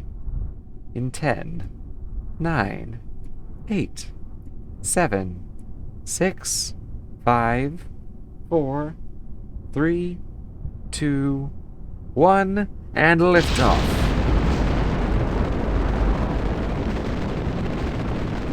Is this better? Are we more stable? Better be more stable. I'm going to be very upset if we're not more stable. Uh-oh. Uh-oh. Too much. Too much. Too much. Too much. Too much. Too much. Too much gravity turn.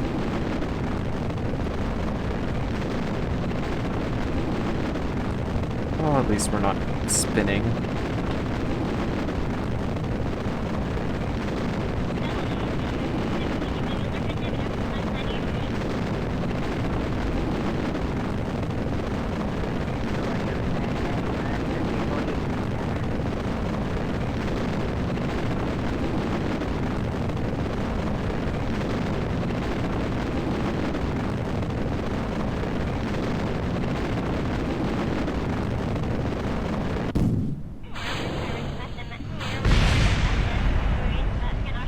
Oh.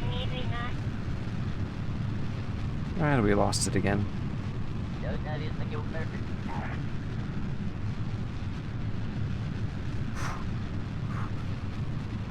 Nope, nope, nope, nope, nope. Let's better control of this. Yeah, no, we lost it. We lost this. Flying rockets is fun, you guys.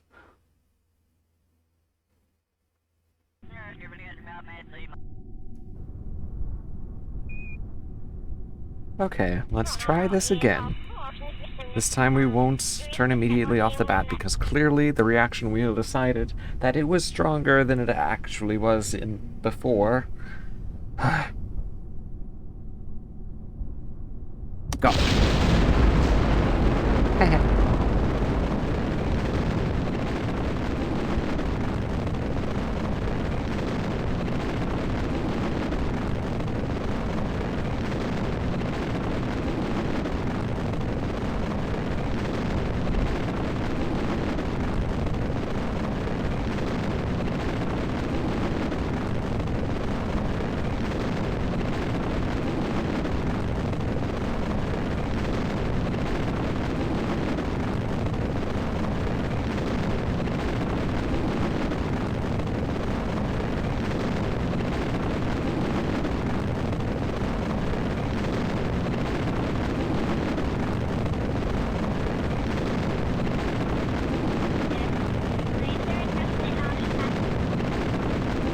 No, no, no, no, no, no, no, no, no. Really?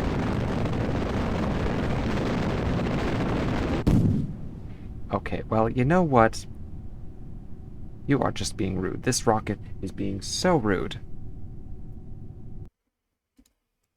Revert to launch again.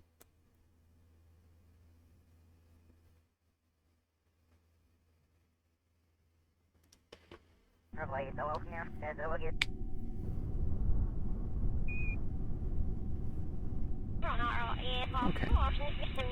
And go.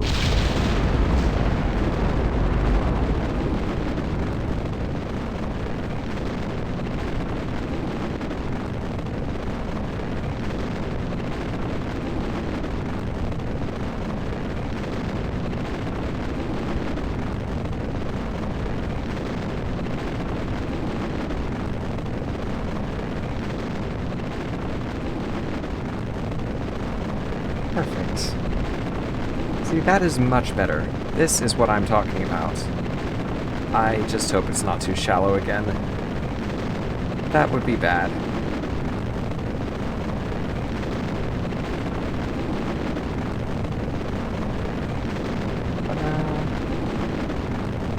We good? We're good. Nope, no, no. Ah! You are staying on course. Do not test me.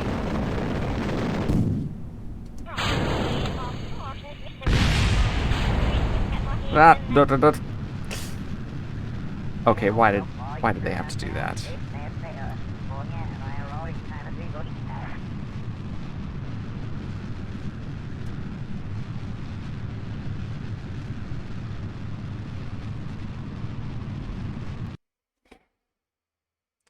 Okay. Do things a little differently, okay? Just a little differently. What we're going to do is we are going to take this stage and this stage and merge them so that when these boosters decouple, this engine will instantly activate. Okay? Let's do that. And in 10, 9, 8, 7, 6, 5, 4, 3, 2, 1, go. And we have liftoff.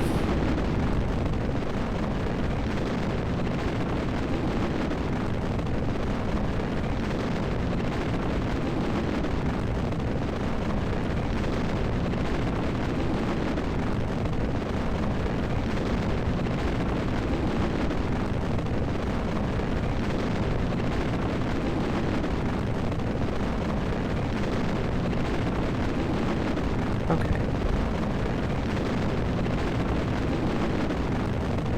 I'm just going to accept that we have a steep gravity turn. That is okay. Sometimes you need a steep gravity turn. Thank you, Fox. I know I got this. Whew.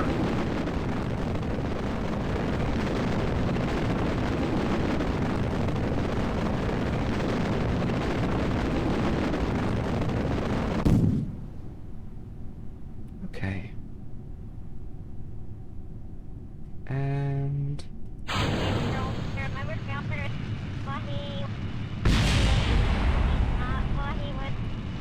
there. Boosters collided with each other instead of my craft, and therefore did not knock it off course.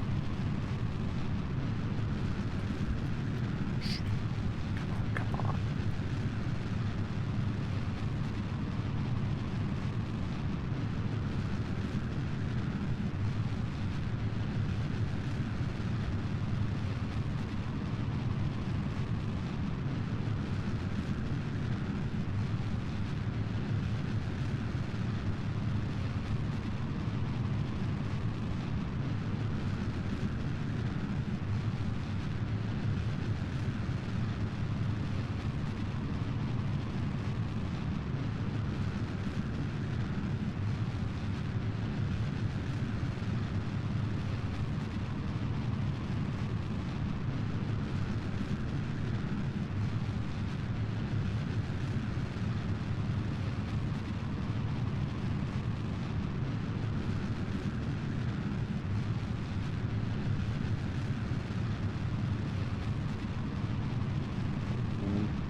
dear.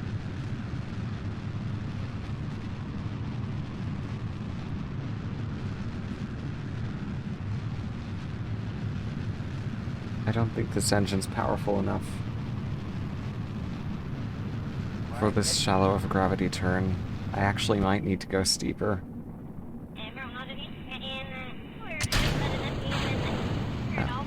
On second thought...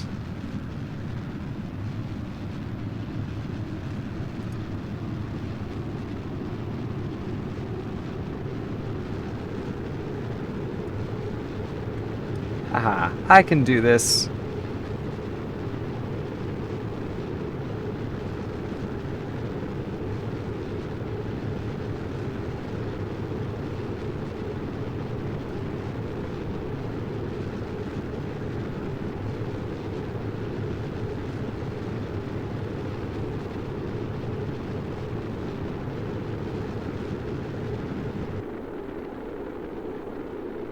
No, I cannot do this.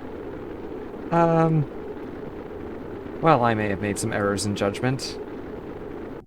Let's try this again. I swear, it becomes much easier when I have equipment that is better designed for all of this. Like when I have solar panels instead of loads and loads of batteries. That's going to make this easier.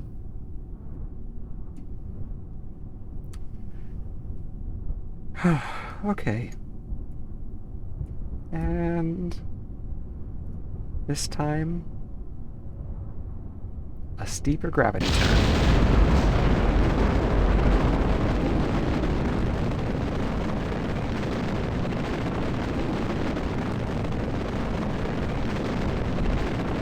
Starting gravity turn now.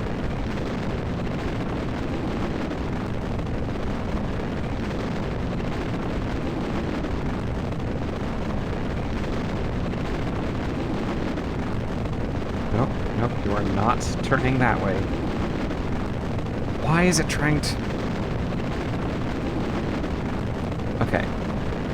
For some reason, my rocket is trying to turn north instead of east. Try this again.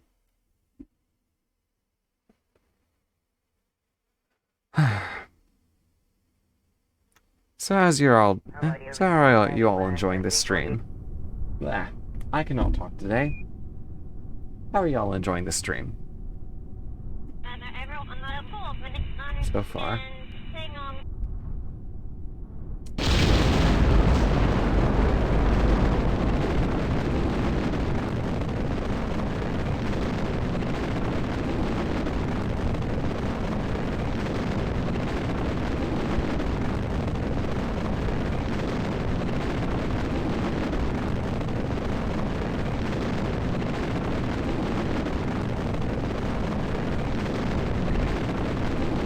There we go.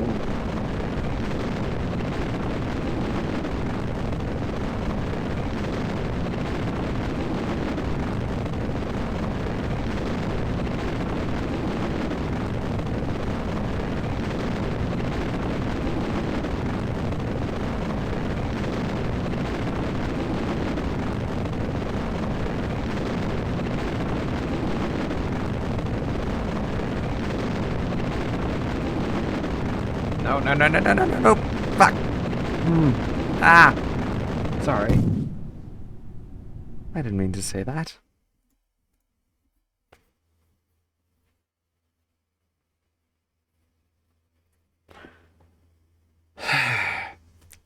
I can do this. I can do this. Go!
Go.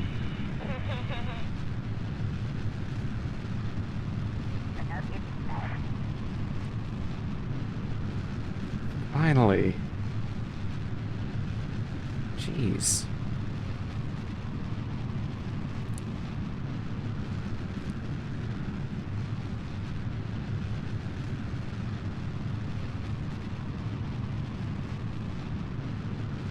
Hopefully this will not be a repeat of before.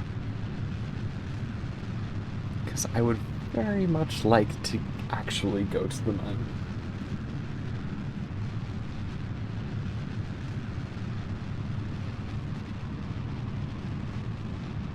Okay. Looks like our apoapsis is going up at a very healthy rate for this week of a thruster.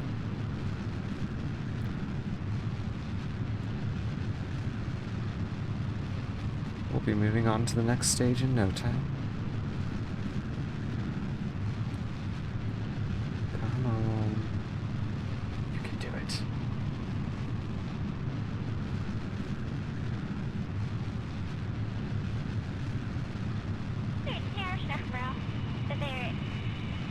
There's 40 kilometers. You can do this. You can do this. Yes. Apoapsis has passed 30 kilometers. We are continuing to ascend at a healthy rate. And staging.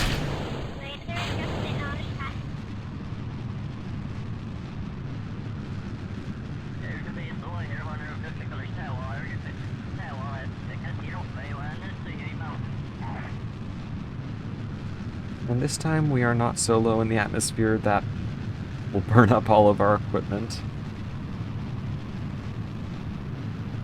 Or lose our orbit as soon as we stop burning. No, not this time.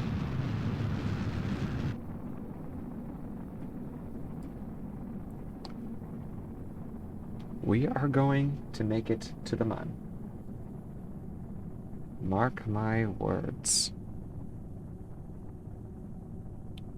Though in honesty, this craft might not have enough fuel.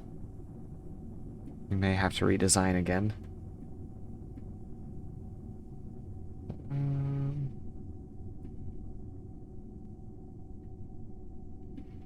Which shouldn't be too much of an issue. We could try making a switch to liquid fuel boosters, see if that helps.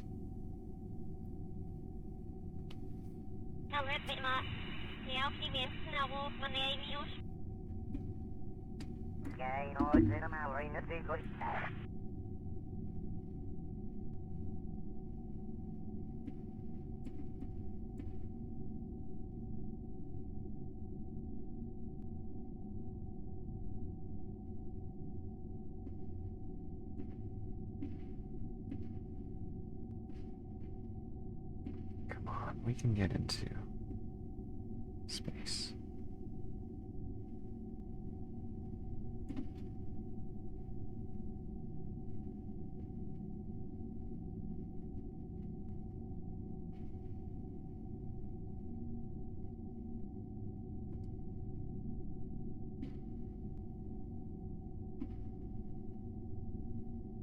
Come on, we can make it. We can make it.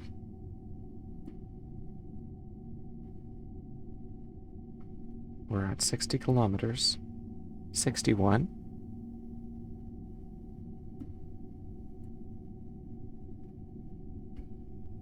$62 kilometers.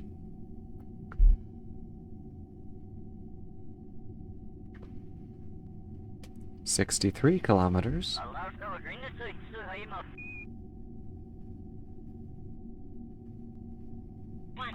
64.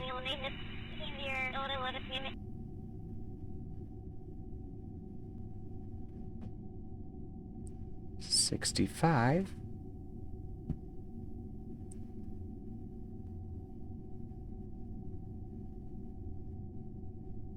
66.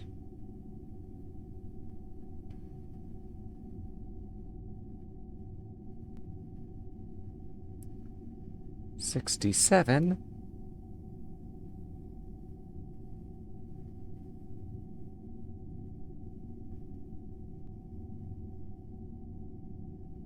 68.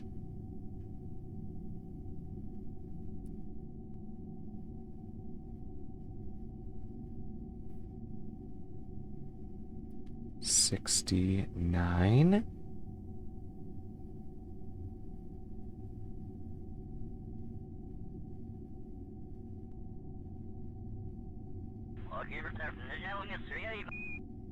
And we are in space.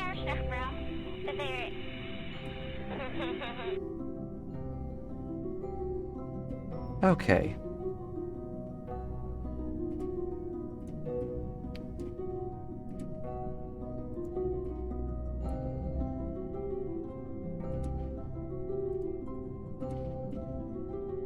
Now.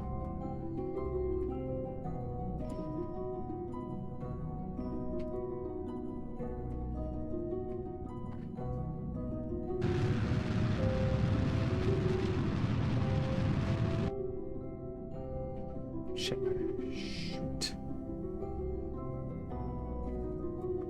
All right. Just work up to our apoapsis.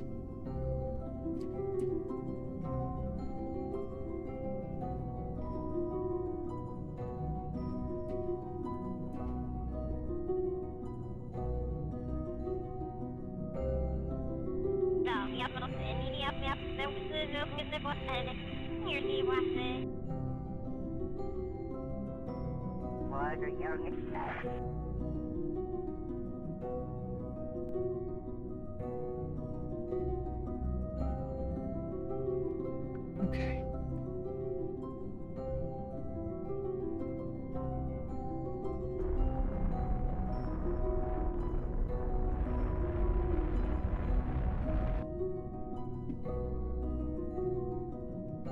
And now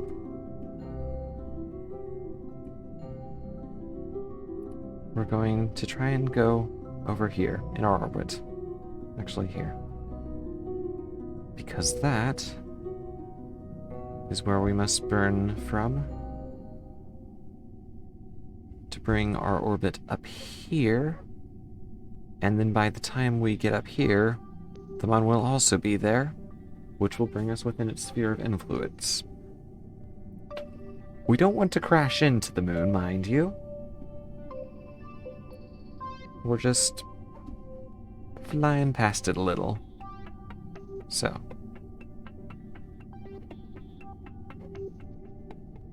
Let's go ahead and go right here.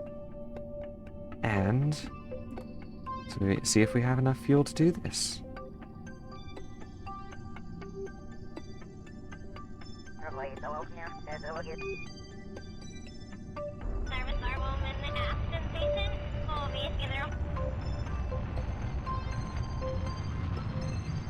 Please have enough fuel. Please have enough. Because we also need enough fuel to get back. Come on, come on. I may have miscalculated.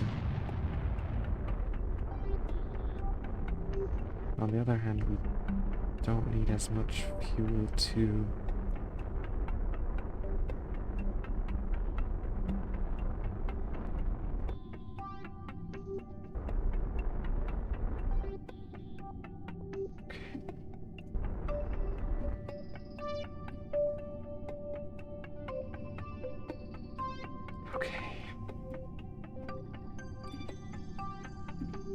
I sincerely hope that that was enough.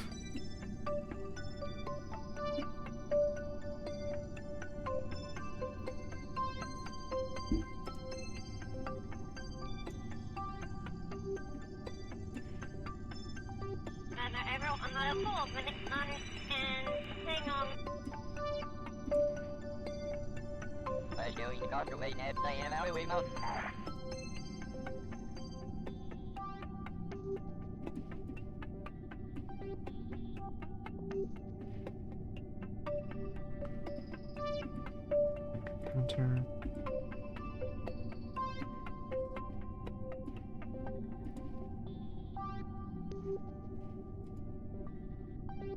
Huh. Never needed that to begin with, did we? Alright.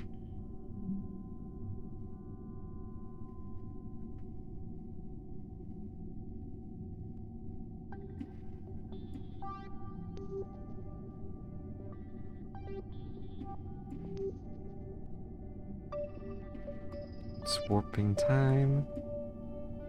Time warp to the moon. Or the mun.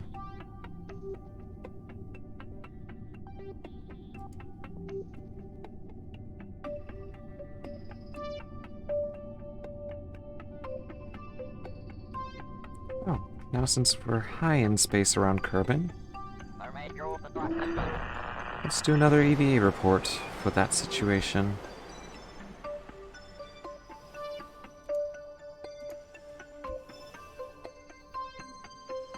Okay. We're going to get a lot of data out of this, guys.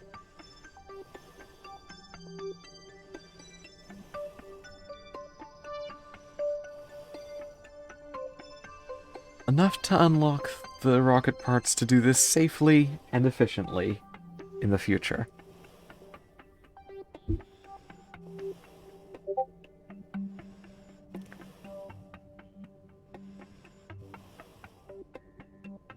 Ten seconds left in the EVA report.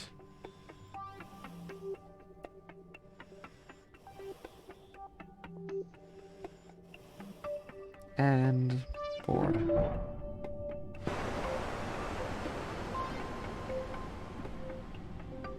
Continuing towards the mun.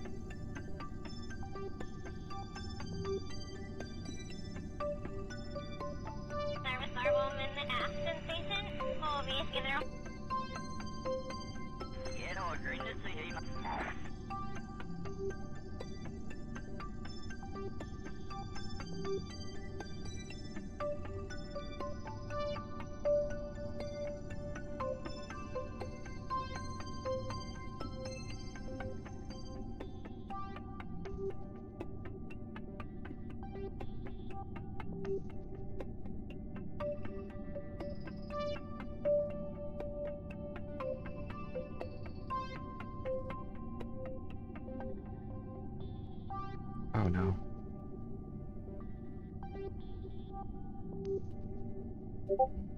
I think we failed.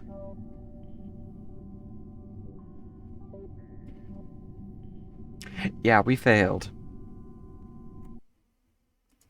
Okay. Oh, that is so upsetting. We came so close, and I miscalculated the burn. Okay. Let's try this again.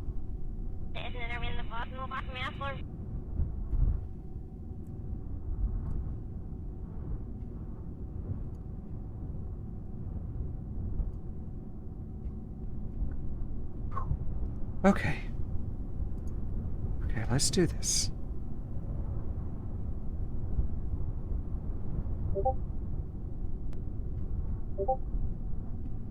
Go.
Really?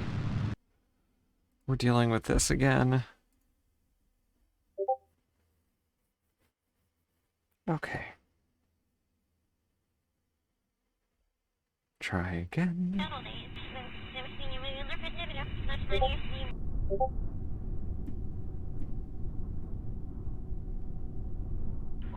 Go.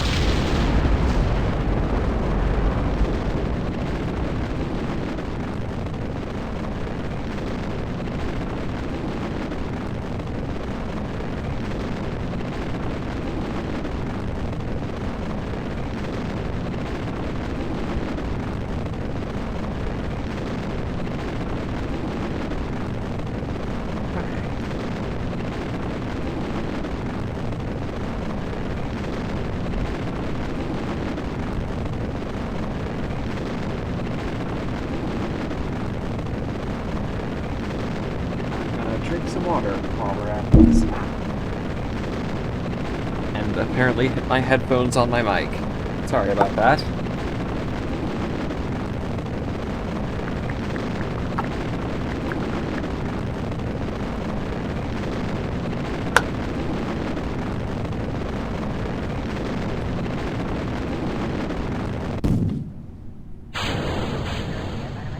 Oh.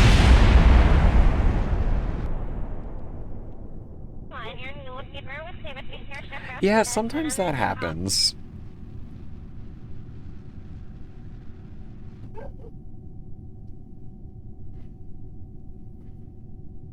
Oh dear. Well, that's pretty funny. I'm gonna have to say we probably want to revert. Okay. We can do this. We can do this. We can do this. Whew.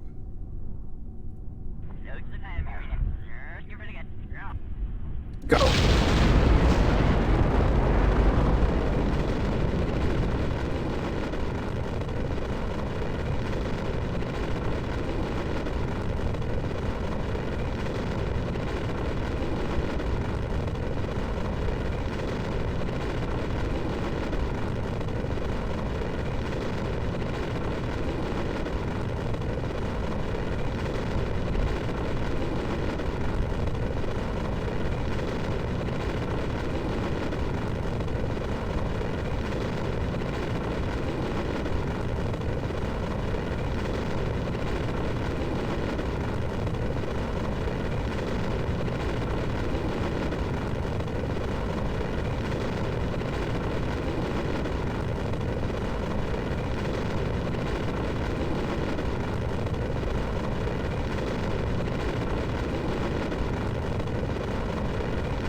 Nice try, Rocket. You're not getting away that easily.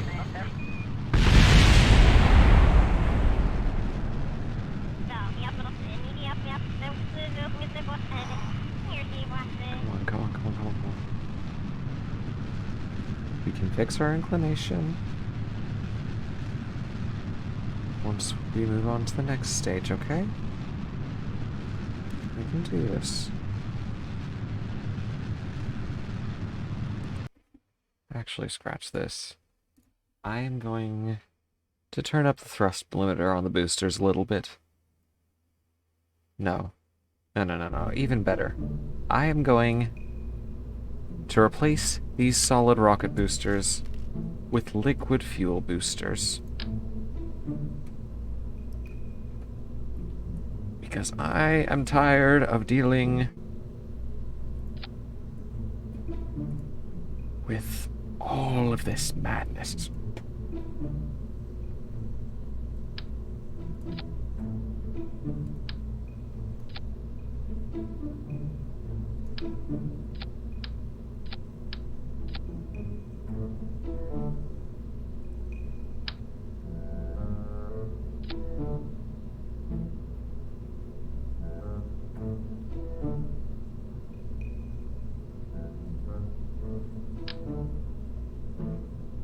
We need engines with gimbals.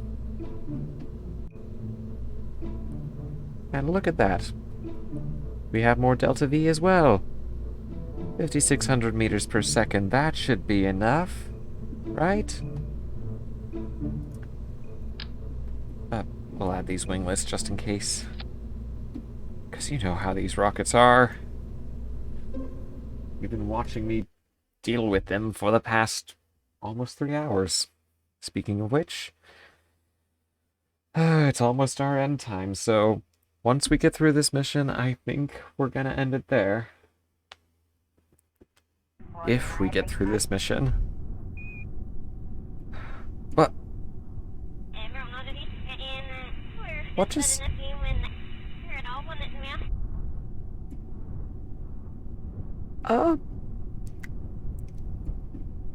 Well, I think I just got attacked by the Kraken, but... I think it also worked to my benefit. And my cat is now mashing his face against my mic, as he likes to do. Sal, please don't. Please. Please. I'll give you some scritches, okay? There, have some scritches. Now go lie down. Alright.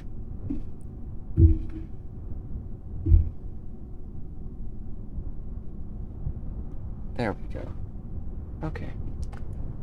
So, the Kraken attacked and caused our rocket to jump up a little and land on the launch pad a little crooked. However, the way it did so, it was pointing in the direction we want to do our gravity turn anyway. So, it all worked out. So, lifting off in 10, 9, 8, 7, 6, 5, 4, 3, 2, 1, go.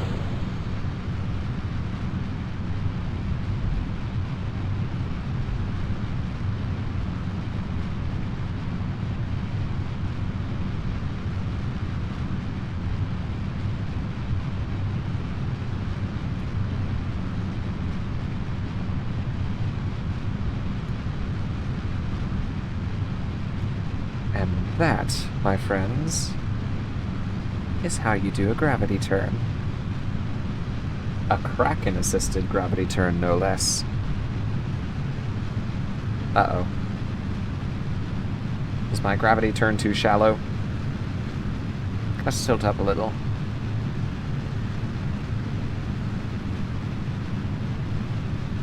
I know it's not the most efficient thing to do, but sometimes it's the only choice, and...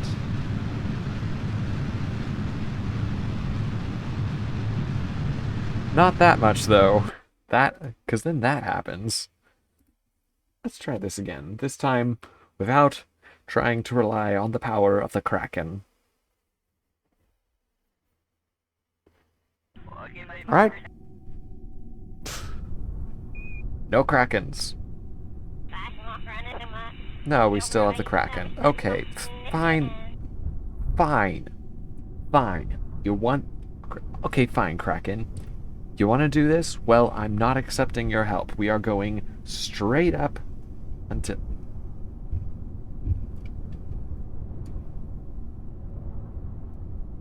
Wasn't expecting that.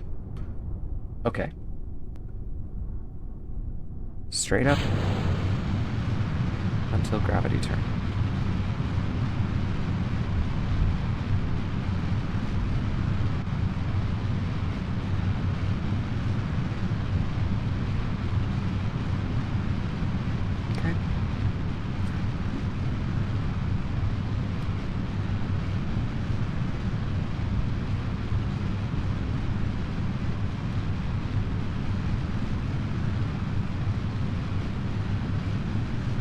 We're doing a steep gravity turn because our thrust to weight ratio is not that high.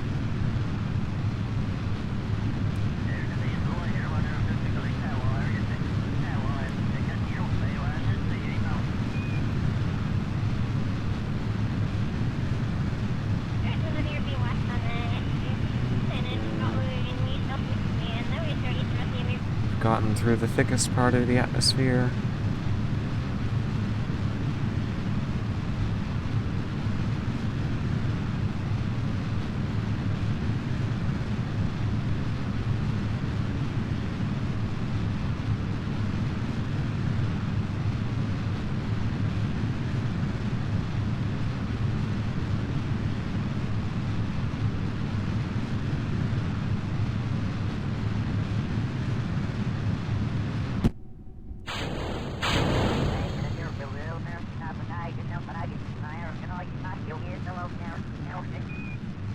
There we go. I'm glad I went with the liquid fuel boosters. Oh, JT Wu, you want to name the next rocket? Sure. Or at least the next rocket series. Any rocket in this particular series is going to be a Selene rocket, because these are moon rockets. But next time, I am sure you will have an opportunity to name a rocket, as you so desire. Okay.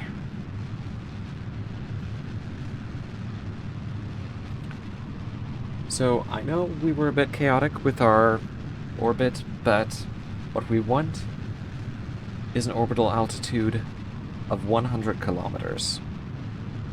That is the ideal altitude for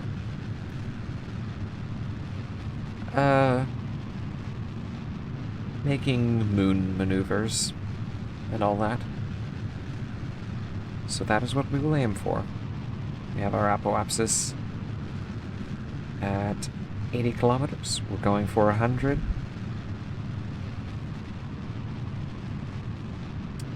Already have a name? That's good. And our stage had the perfect amount of fuel. It's 103 kilometers. That's not that bad.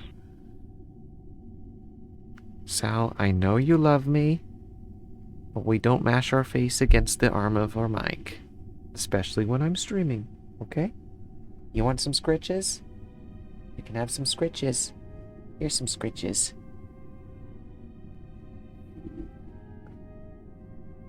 Yeah, whenever I start showing my face, I am definitely going to also show my cat. Nah, boop him. No, I'm giving him scritches. Okay, fine, I'll boop him. Boop. Boop, boop, boop. You are being a little nuisance, aren't you? You're being a little nuisance. He's silly. And we are in orbit. And there goes the Kerbal Space Center.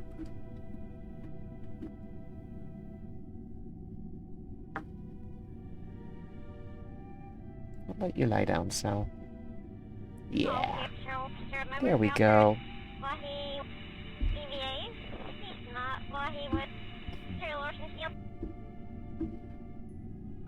Go ahead and separate this stage, actually.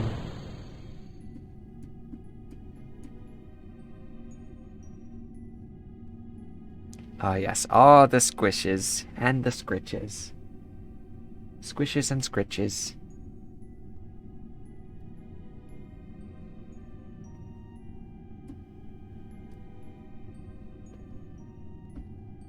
Okay.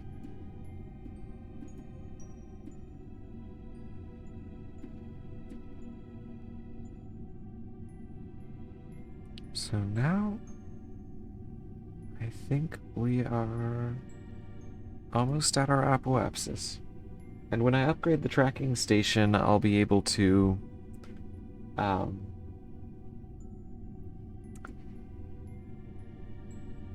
actually track it on the orbital map. You know, this thing. And actually track the time to my apoapsis. And that way I'll be able to more easily make more efficient burns. But for now,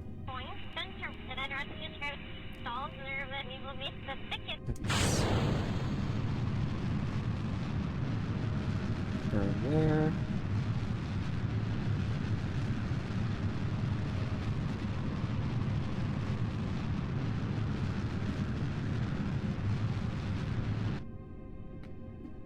Oh, still an uneven orbit. That's okay.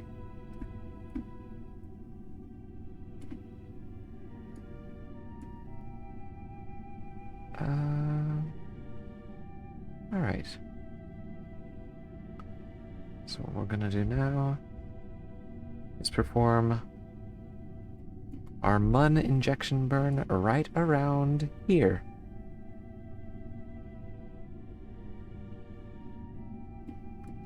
Let's go.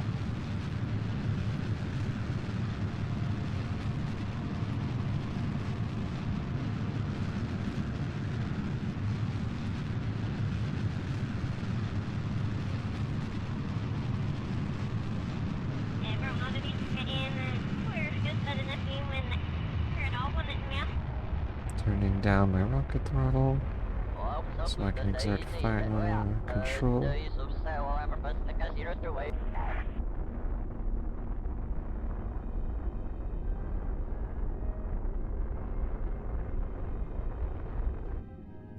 Another thing that I can do with the tracking station is patched conics.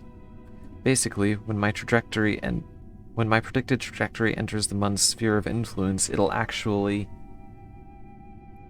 cut off my trajectory right around where it enters, and then continue it around the Mun, and then cut that off, and as I exit the Mun sphere of influence back into Kerbal orbit.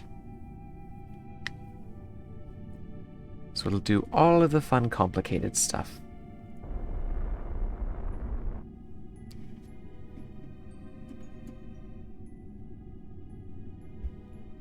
Okay. And...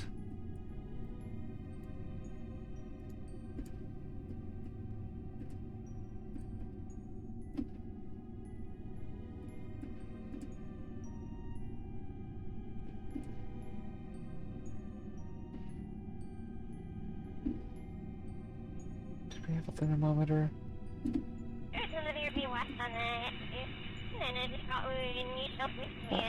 Oh, there's the thermometer. We're all good.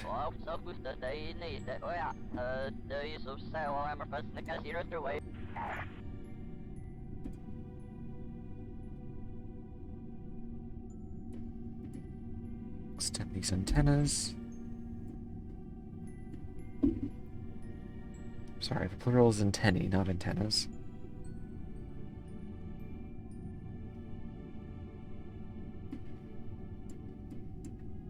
And this time, we are actually on our way to the Mun. Don't you guys worry about a thing there. Alright.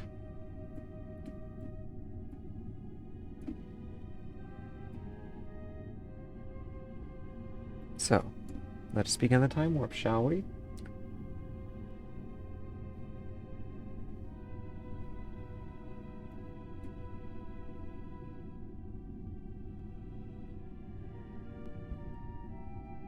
We are now high in space around Kerbal, which means we can do an EVA and an EVA report.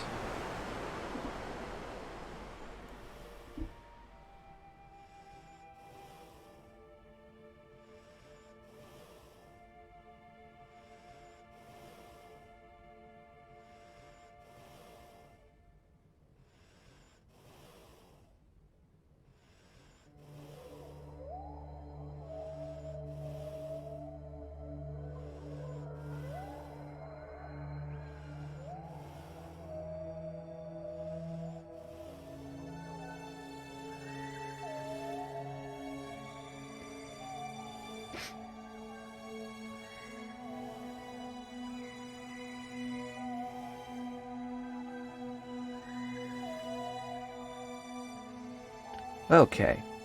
EVA report complete. before reboarding the craft, turning SAS back on, and continuing toward the Mun.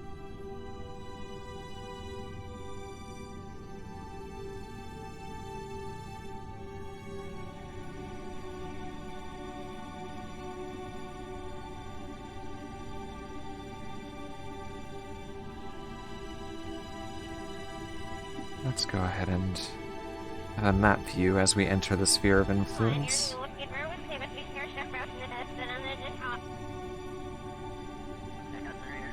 There we go. We are now in the Mun's sphere of influence. And also in the shadow of Kerbal. So that's fun too.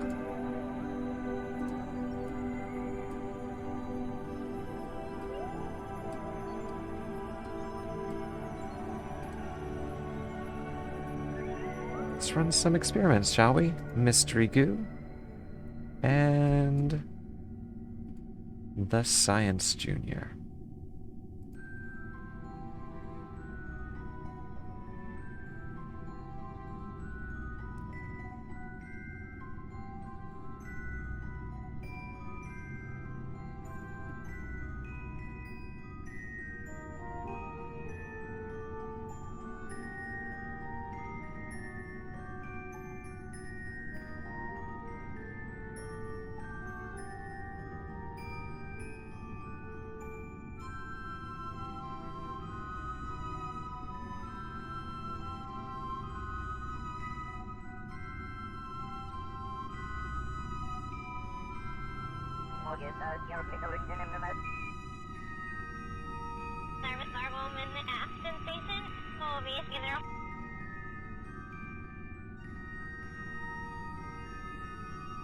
Okay. Go on EVA to collect that data.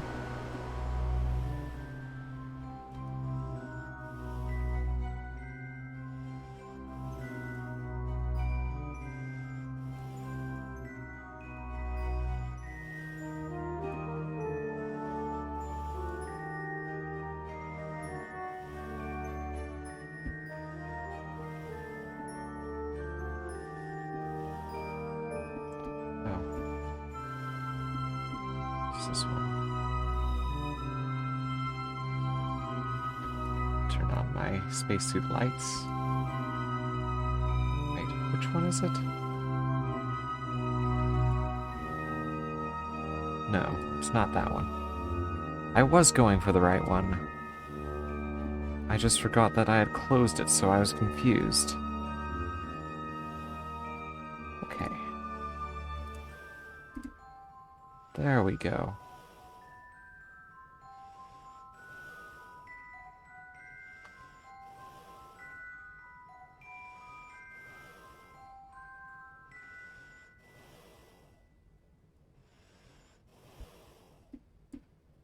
And to top it all off, an EVA report.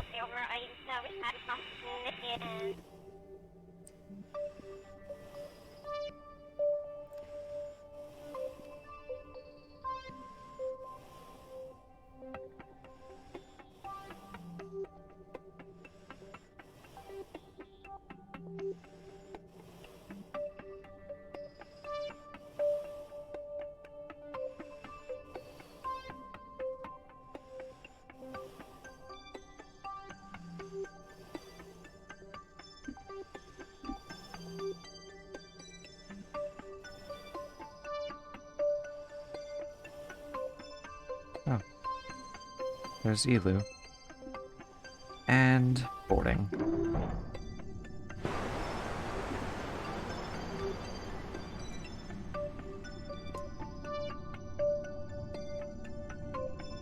Oh, we couldn't store the mystery goo. Oh well, at least we got the materials steady. Okay.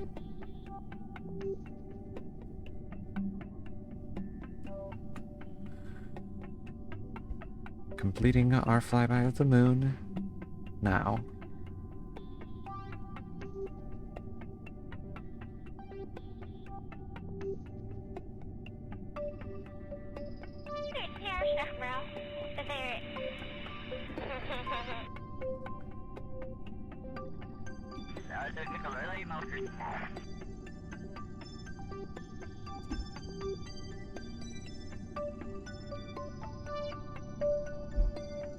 And this is the part where we deorbit.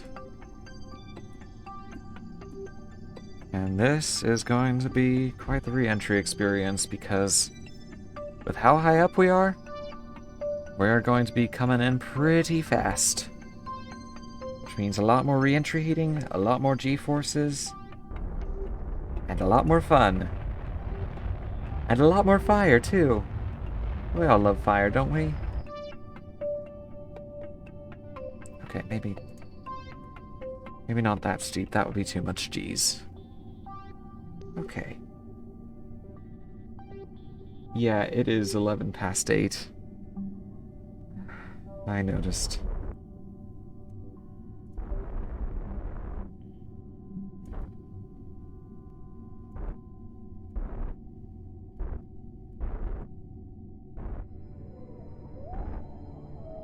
Okay, perfect.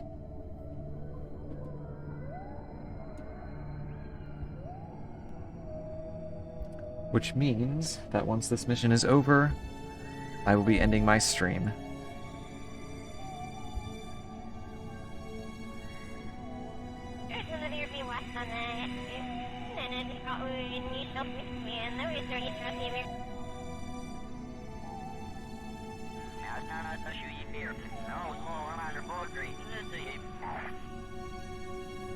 What? I'll at least land the craft, yes?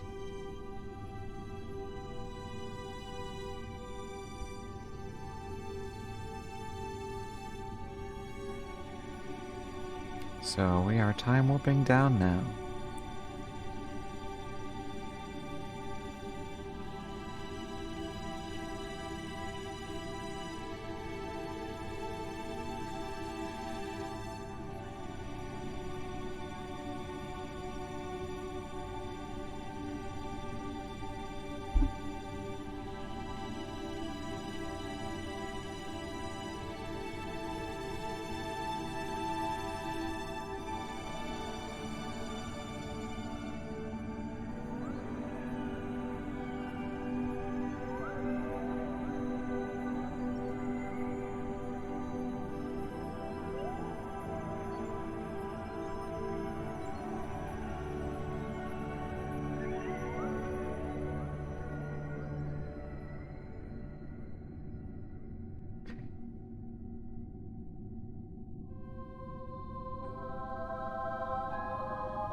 And we are almost within the atmosphere.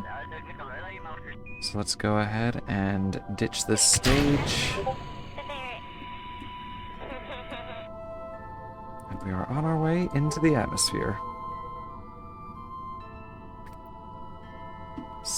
77, 76, 75, 74, 73, 72, 71, and we are in the atmosphere. We are coming in fast and hot. Let's watch a fireworks show, shall we? Re-entry. Not a fireworks show. We're not blowing up the command pod. Well, actually, where'd the... There you are. Because that stage is definitely going to burn up.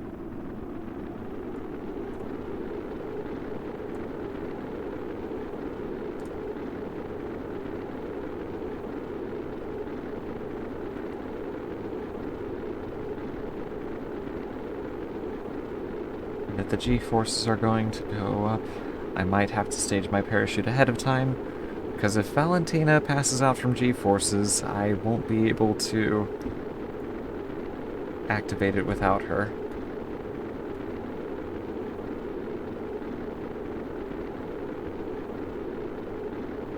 No, I am not. Okay, which thing are you saying to blow up? Because if you're talking about the stage that I ditched, that's fine. We can watch that blow up. But if we're talking about the command pod, that's kind of a bad idea, ain't it? Let's not blow up the command pod. We have Valentina in there. Now, if Jebediah were in there, that would be a different... Both? Really? Both? Okay. Okay, then.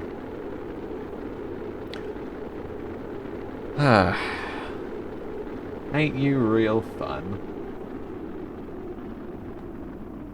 Oh, good.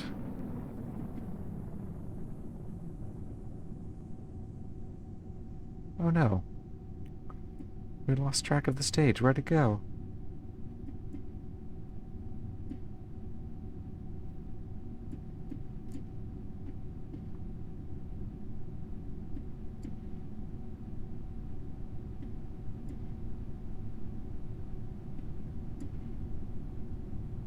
Anyway. Activating parachute now.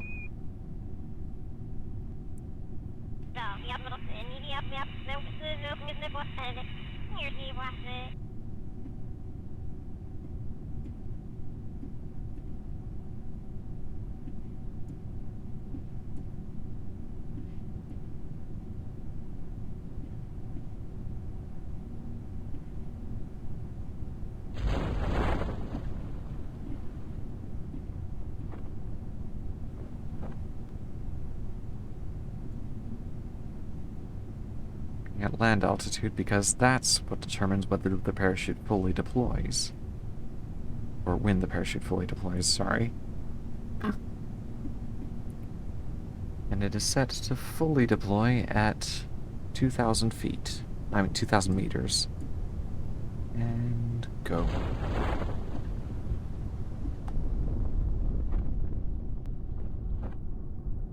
We are now descending at a safe speed. We will be landing shortly.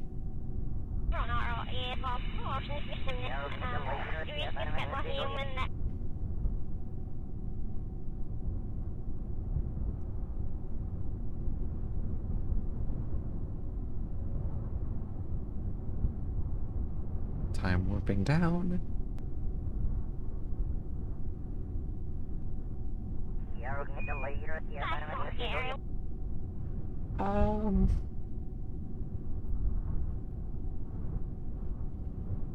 Like, can we... Are you saying we can... Are you asking if I can go on EVA? Because I could. That is a possibility. However, she would not live long, as it's a rather long way to fall.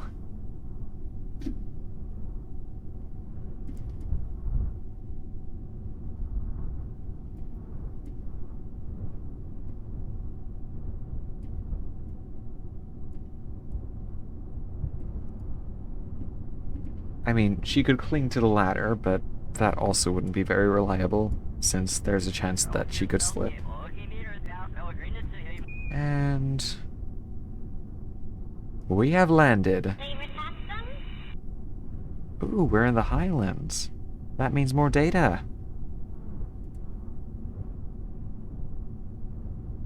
Let's go ahead and run that experiment.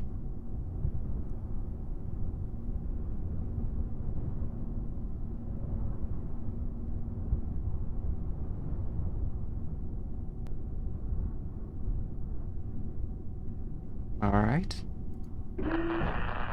And to top it all off, an EVA report for the new Kerbal biome. Can I do surface samples yet? I can! Excellent! Yeah, in vanilla KSP, taking surface samples requires an upgrade to the R&D building. It's not. But it doesn't seem to be the case in Kerbalism. Alright. Oh. I didn't have enough room for the surface sample. Oh well. Recovering vessel. Alright. Well, that was fun. We went a little past time. Again, I am so sorry. I did not mean to do that. And it's not great for me either, because I also have a life, so I'm going to probably take care of some other things. Possibly spend time with my partner. Give Sal some scritches. But anyway, thank you all for staying to the end of the stream, those of you who did. And I stream Kerbal Space Program on Thursdays from 5 to 8, and Origins Hardcore on Minecraft from 4 to 8. I hope to see you all during those streams. So I don't think there's anyone we can really raid tonight. So I had a lovely time with you all, ladies, gents, and mysterious cat-like fey creatures. See you all Tuesday.